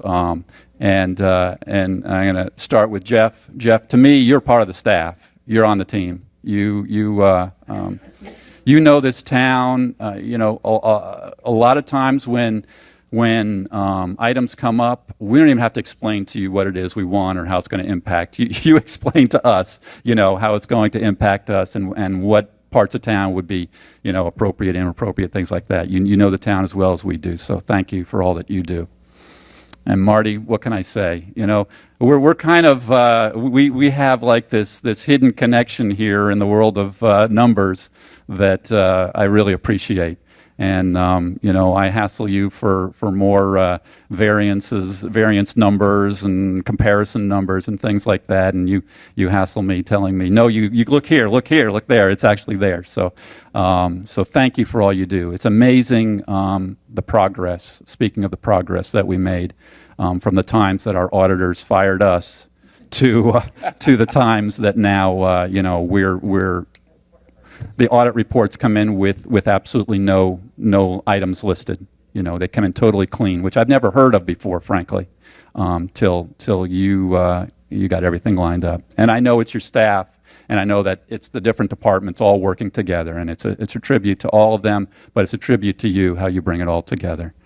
And Russell, I just appreciate all you do. I don't know if everybody realizes everything that Russell does, because a lot of folks look at him as our town clerk, which he is, but he's our assistant administrator, which means he does a whole nother job in addition to a town clerk. And while we want to have Andy here for many years to come, the fact that Russell is there and he can step in, as he's proven many times when Andy goes on vacation and things like that, he can step in and do the job in a heartbeat is just one more thing that makes our town very special. The only problem with Russell is that whenever Andy goes out of town, there's always some kind of bad news. You always get a phone call from him. Another disaster happens, but no, you do a great job. And I do want to mention Keith. And Keith, if you'll give me the liberty, I also want to mention your father, Gary. That when I first decided to run for office, I'll never forget this. Gary gave me a call, and he said, "Hey, let's get together." And met him and Keith at the original Waffle House down there, and they grilled me pretty good. Find out why I was running and whether I was really serious or not. And they asked me some tough questions that made me think, and they made me better. And Keith, you've continued to make me better, and you've done an amazing job at protecting this town. I believe that without your father or without you, we would not be a town today, either one. So thank you. I'll just say thank you. So, leave anybody else out? Am I good? Am I all right? I could have been done 15 minutes ago, so let's blame it on them, right? No. Yeah. So all I can do is just finish up with this and say that I'm not going anywhere. Whether I sit up here or whether I sit out there, you all are my family, and I honestly say that you all are my family. That's the way I feel, and I just there's no place I would rather be on a Thursday night than right here with my family. So I'm looking forward to it. Looking forward to staying involved. I'm looking forward to being involved, and when you guys are not when I disagree, you'll know about it. So not that we will ever disagree, but I'm looking forward to staying involved. But so thank you very much. You all are amazing, and I just thank you for the opportunity to serve you. Thank you.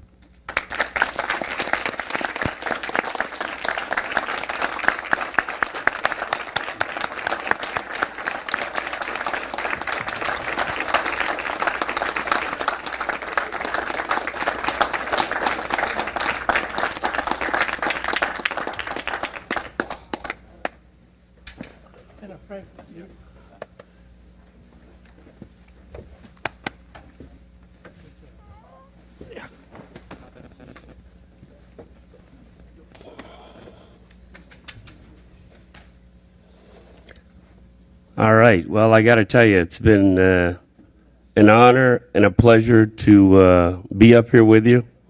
And you've steered the ship in a lot of ways, starting the Tisdorf project and a variety of many other things you did related to drainage and other stuff. So for all your dedication and the contributions and everything, can't thank you enough. Thank you. So greatly appreciated and always will be. So, and hopefully we'll see as much as we see Astor at least. There we go.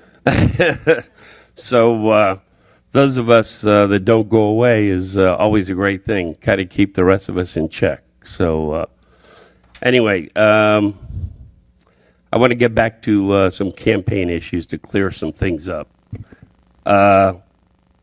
My business cards I give to no one to hand out or use. I give my business cards out myself. Now, if I'm helping campaign for someone, those of you who know I'm supporting John Eastman. So when I'm campaigning or if I'm out there, I give somebody my business card, introduce myself if I'm not wearing an elected official shirt, tell them I'm the mayor. It has my home phone and my cell phone on it. And I'll give them John's literature or whatever and say, this is the guy I'm supporting. So if you want to have an idea, I have given my cards to no one for others to hand out on my behalf. So that's never happened. Now, if somebody gets a card here at Town Hall or has one of my cards and wants to match it up with some stuff, hasn't happened. I haven't stapled my business card for Town Hall on anyone's literature or anything of that nature. So just to set the record straight, I do my own handing out of my business cards unless somebody else picks them up at Town Hall here and hands them out to somebody else.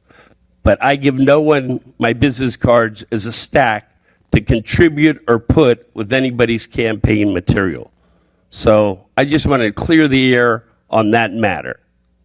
So if somebody would like to challenge me on that, feel free. Aside from that, I would tell you we're all passionate out here. You know, we have our own opinions and own issues on stuff. I would tell you my personal opinion. I'm not in support of the 5-0. I hope everybody votes against it. We'd greatly appreciate it. Other than that, I'm good to go. So, Mayor. Andy, you're up. Mayor.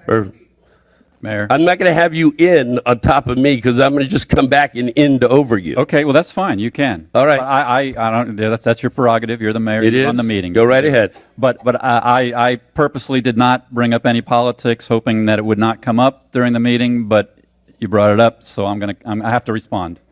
Okay. So all right. So we're back to business. So let me just say a couple of things here. If we're gonna do endorsements, I'll say that I appreciate John, I appreciate Bob, but I am supporting Bob. I think Bob has done has kind of been along the lines where he has really kind of followed in a lot of the ways and a lot of the thoughts that I have had, and so I do support Bob Hartman for the position of this seat when I step down, and I do endorse him, and I think he'll make a great council person moving forward. The other thing is with the amendments. All you have to do is take a walk outside here and see the big black sign on the fence of the commercial establishment there to understand that commercial establishments are what are proposing that are fighting these two amendments, and therefore if there's a clear choice here. There's a clear choice of you can vote no and you can vote for commercial in this town. Or you can vote yes, which I would hope you would, vote yes, and you can vote to preserve our rural lifestyle, which is exactly what that does. That's exactly what that does. And this whole business about 5-0 votes, I don't want 5-0 votes. Well, if you don't want a 5-0 vote to preserve our rural lifestyle, then I completely disagree with you, because that's what the 5-0 does. It takes 5 votes to take away our rural lifestyle. And I think that our rural lifestyle is worth 5 votes. So please vote yes for the amendments. Please vote yes. Thank you. Dee, go right ahead. I'm not going to talk about any politics. I'm just going to say that wherever the cards fall, that's what we're going to have to work with. Good, bad, or indifferent. And I'm looking forward to working with whoever. I'm sure whoever sits in this seat will shed light where maybe we haven't seen light. Maybe they'll open my eyes up to a lot of things like you did, Steve, and show me where I'm wrong or congratulate me and tell me that I'm right. I feel bad that we're all going through this. I have people sitting out here that I've been friends with for a long, long time. And I hope to God, at the end of the day, I can still consider them my friend. Difference of opinions, but still be my friend.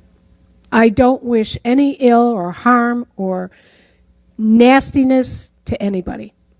I really don't.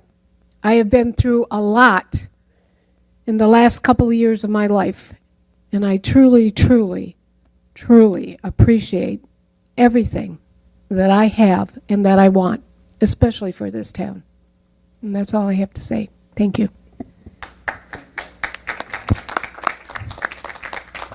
Okay. So back to the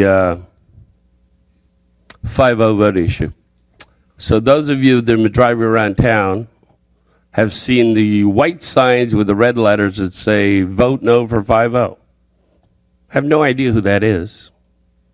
Don't have a clue. Don't know if it's a PAC, don't know if it's individual or whatever. All I can say is congratulations, thank you very much. Aside from that, the black and white signs are a PAC that was created to go against the 5-0 vote, without a question. And on the sign it also says, have a voice. So I would tell you, in a lot of people's opinion that I've spoken to, that if you have a 5-0, you have one person that can stop or ruin anything. You have a lot of people here at budget time that say, don't raise my taxes, don't raise, and we get it. We don't want to raise your taxes. But if you don't have enough money in this town to function and do what you need to do, by the way, our obligation to parks in this town is still in the many, many, many, many millions of dollars that we're obligated to do. Okay? So those of you that aren't on this side of the dais may not know that, but that's a fact. So you need to realize that I get everybody's thought process, but I can't tell you how many people say, well, why don't we have some commercial? I said, well, US 27 is one of the only places, and Flamingo Road is the other possibility. I said, nobody up here that I know of is in favor on commercial on Griffin or Sheridan Street. So I would tell you, in the big picture, if you think about it or drive around town or go down Flamingo Road, there's a lot of places that nobody would want to have a residential home.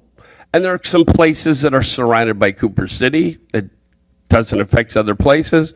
I also want to inform you that there's been a letter of intent signed to sell 5 acres of Perfect Choice Nursery to the Tractor Supply organization or people related to it to come off of Flamingo Road, build a culvert, all traffic would enter off of Flamingo Road into Tractor Supply and exit onto Flamingo Road. So there would be no internal traffic. Would be south of, what is the name of that church right there? Schott Memorial. It is south of Schott Memorial. Those of you that don't know, Schott Memorial is in Cooper City. So is that new school, and so are those new ball fields that are being built. And we're having a lot of cut-through traffic through that road on the south side of Schott Memorial. This property happens to be right adjacent to that, and on the other side of this property is the high power lines that's got a 300-foot buffer zone, and I don't think there's a residential home, maybe one within 1,000 feet of this site. The person that's interested in selling off the 5 acres is keeping 3.5 and would like to build a home behind Tractor Supply. So I'm having Andy add on the November 15th meeting as a discussion item for Tractor Supply to come to have a discussion about possibly us having a Tractor Supply on Flamingo Road. So I'm just giving everyone a heads up. Want everybody to come out, have a voice, discuss it, talk about it. So please come out. So other than that, I'm good. Keith, Thank you, Mayor, and I'll save Steve for last. First, Yvette, congratulations truly on significant honor, and it's even nicer to see clerks from all across South Florida come in attendance to recognize your significant accomplishment. And while you were up there, it was even nicer to see the pride by Nellie and Robert to see you up there being supported. So truly congratulations on that. Just for the record, I mentioned this to Andy the other day, and I want to say it publicly.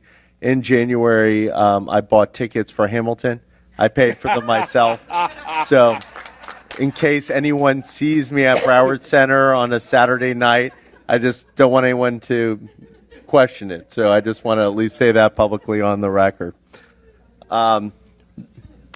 2002, we had an election, and I remember thinking to myself, who the heck is going to run against Forrest Blanton? You know?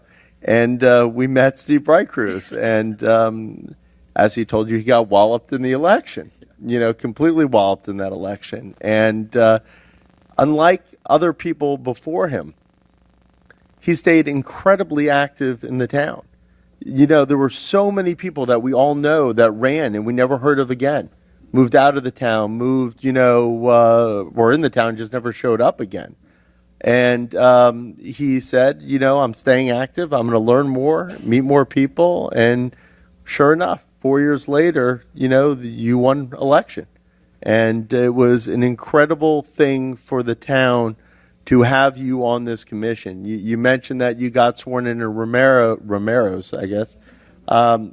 Those of you who don't remember, with the food orders being shouted in the background of every meeting, our town administrator back then simply refused to respond to the drainage district's emails concerning an extension of the lease for the use of the facility. And as a result, they filed an eviction proceeding against us, which I fought and won. But, that's how we wound up in Romero's and then back at South Broward Drainage District thereafter through a compromise and a nice settlement agreement that put us all on good terms with them again.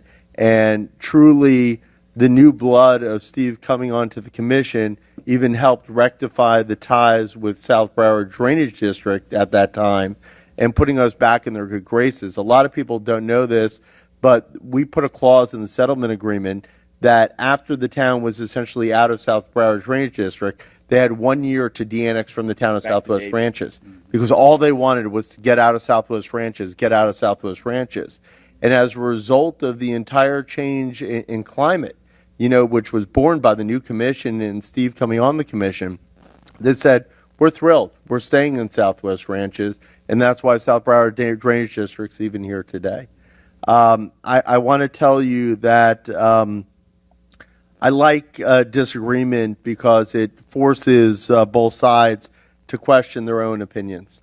And there is no council member from any of the ones on the wall or sitting here today who has not had major battles with me telephonically or in person about legislation that was being proposed, how it needed to be modified, and proving me totally wrong time and time again. So I just truly want to thank you for making me a better attorney, seeing multiple sides of an issue, and most importantly, learning how politically you were able to achieve so many incredible compromises for the town and a tremendous success over the 12 years. I wish you a nice rest. I know now that Gary has appointed you to a board, it's just a different capacity. And I'll miss hearing every week about the new line of work that you're in, But, thank you for 12 incredible years and for everything you've done for all of us. Thank you, Keith. Thank you. Andy, you're up. Yeah, thank you, Mayor. I don't have a report tonight, but I would like to tell a Steve Brightcrew story, if I may. And this is one I've never told before. It goes back to the first time I ever met Steve in my interview here. And we were sitting in the conference room. Dee wasn't there. Jeff Nelson was there, but the rest of the council, all of you were there, and Keith was there, and there were some others in the room. And is this the second interview or the first? I think it was the second one. And you guys were all asking me different questions. And when you're in that environment, you want to be thorough in your answers, but you don't want to go on long. And so Steve asked me a question, and you all know how analytical he is and how much information Steve likes. So Steve will ask a question and then say, please be specific and give a detailed answer. So you sit there, the panic sets in, but you're trying to maintain a poker face and you're trying to give your best interview. So I went through, and I don't remember what the question was, but I gave probably twice as long or maybe 3 times as long as my internal clock thought would be an appropriate time to answer the question.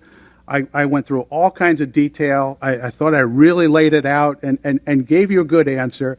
And you looked at me with just a blank face and said, thank you. Can you be more specific? I do remember that. Yeah. And the thought process in my head was, what is this guy looking for?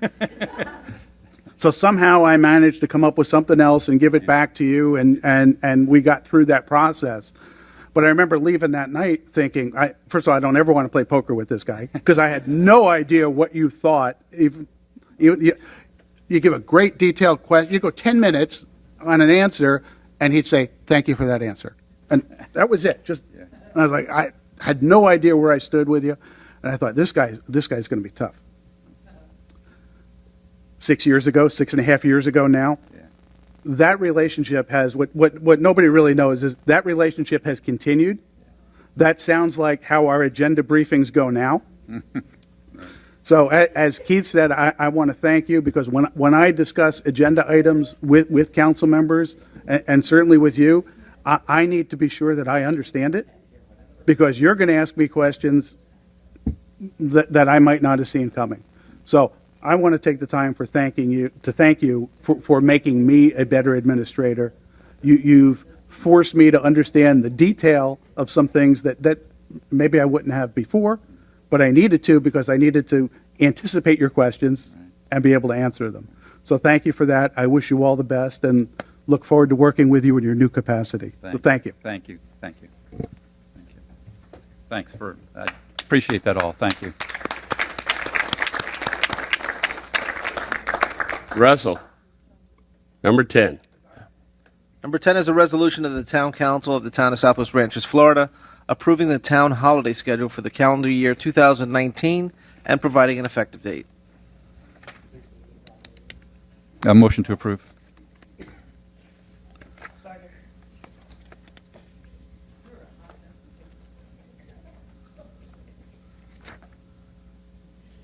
We have a motion and a second, Mayor. Would you like me to? Yeah. Anybody have any changes, corrections, modifications they would like to see? D? Anything? You're good? I'm good. We're good? Call the question. Public input? You want? Not something I need to open to the public. Okay. Councilmember Schroeder? Yes. Councilmember Braycruz? Yes. Councilmember Jablonski? Yes. Vice Mayor Fisickelli? Yes. Mayor McKay? Yes. Motion passes. Number 11, please. Item 11, just give me 1 second. Item 11 is a resolution of the Town Council of the Town of Southwest Ranches, Florida, approving the Town Council meeting schedule for the calendar year 2019 and providing for an effective date. Mayor, if I may, before there's a ahead. motion in a second, the meeting calendar as proposed to you shows the November meeting on the 14th. Staff would like to move that to the 21st, to the third week in November, which allows finance that extra week to put their year-end budget resolution together from the year before. So if we can move that meeting from the 14th to the 21st, if somebody could make the motion with that change, it would be appreciated. Thank you. Okay, I'll make a motion with that change. I also want to make one other comment.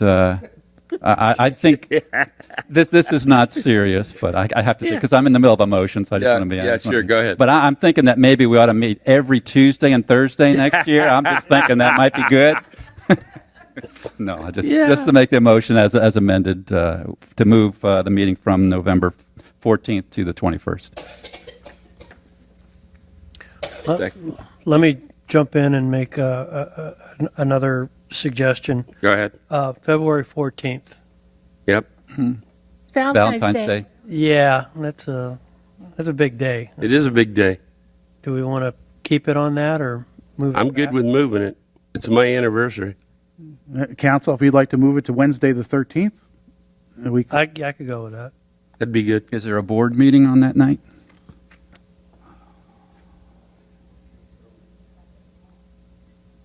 Wednesday, I don't believe so.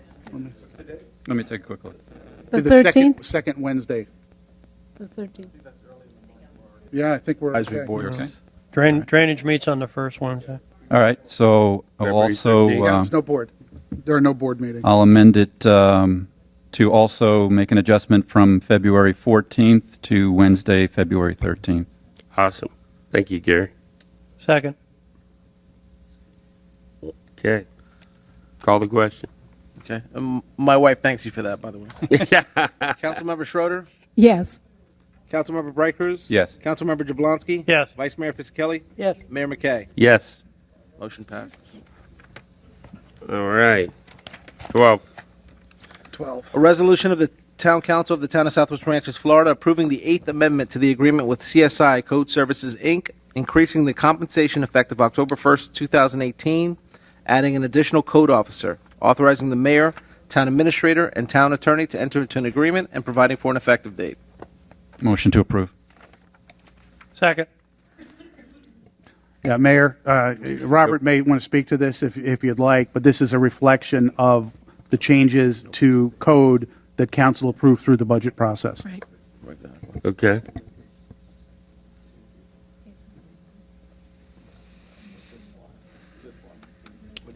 For the record, Robert Solera, Code Enforcement Director for the Town of Southwest Ranches, Mayor, Vice Mayor, Council members. We've been here for a long time. I will say not as long as Steve, but it's been for a long time.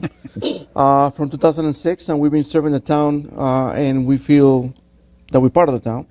And we'd like to thank you for your recommendations and everything that you bring to us. I want to tell you the following, and it's very important for everybody to know. We are adding one more officer but it's not just that. We are adding an officer which will be working 3 days in the week at nighttime. So he's starting at 1 o'clock and ending shift of between 8 and 9 o'clock in the evening. So we're going to have night enforcement. And beyond that, we're going to have also weekend enforcement, Saturdays and Sundays, 8:30 to 5. So we're going to be here just about every day, if not every day, not every hour, but just about every hour. And beyond that, I also wanted to let you know that I'm working with Russell to establish what I call a code enforcement hotline. One that people are able to call, leave a message, indicate if there's an issue, and if they want to be anonymous, be anonymous. If they want to give the information to be called back, and that will be a line that will be available pretty soon, within the next week or so. We'll be advertised as such, and will be answered the next day to gather all the information that was provided. So, any questions you may have, we're more than happy to. Now, did you get the new guy a flak jacket? Under your auspice, I got him 2 flat jackets, one for the week and one for the night. One that glows and one that doesn't. So. Well, listen, you can rotate one jacket if it's one size fits all. And we're going to make sure that we are enforcing Mr. Polyakov's house thoroughly. No, just... Any questions? There was a campaign sign blocking the gate, so there's no way in. Yeah, there was. All right. Just a comment to say that actually 2 comments. One is, I think clearly, in my conversations with the residents, the 2 biggest issues that come up are traffic and code enforcement. So I think this is the proper thing to do to add some additional resource there to get it done. And I appreciate the hours. I think those are the critical hours you're really addressing. And the other comment is just from the standpoint, Robert, kudos to you for that, continuing to improve the process year after year, looking at what needs to be done and continuing to make the adjustments. We saw two big ones tonight to make it even better. So thanks.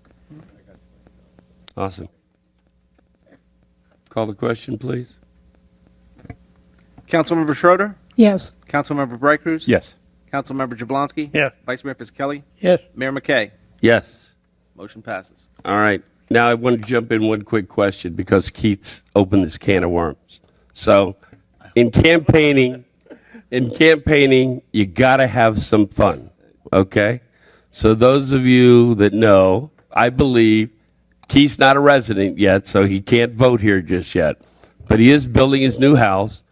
So some people went by his house, put up a vote no for 5-0 on his fence, and took a picture of it. And then we sent it to him. So it was really pretty come and go. Yeah, so anyhow, so that's what Keith was referring to. We put a big vote no sign up on his fence and sent him a picture of it.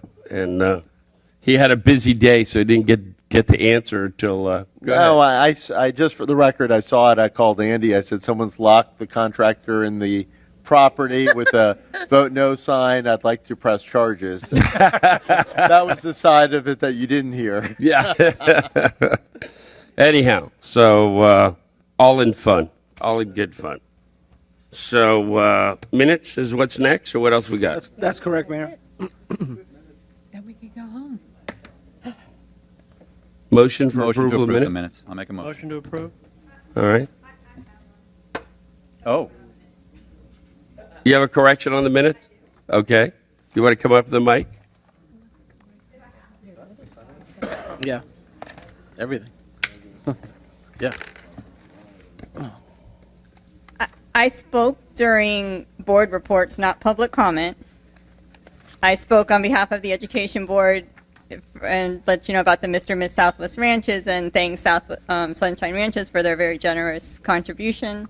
So that was one.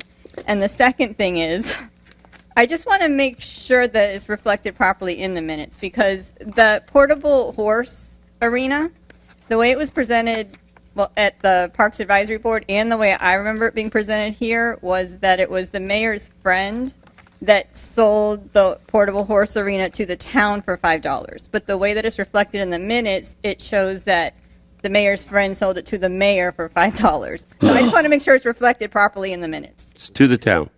Right, but that's Thank not you. how it's reflected. Understood. Thank you. Appreciate it. If the council recognizes the changes, they'll be made.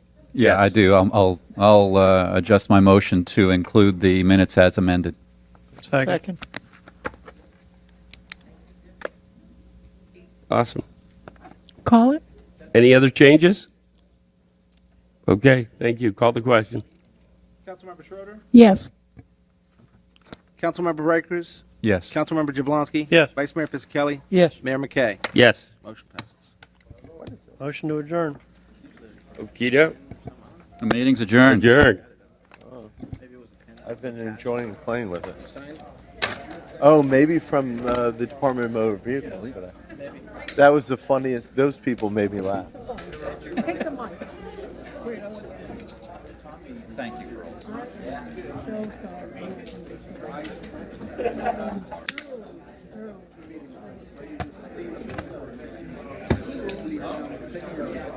You're welcome, sir. Great job, Robert. Hey, how's it going, Georgie?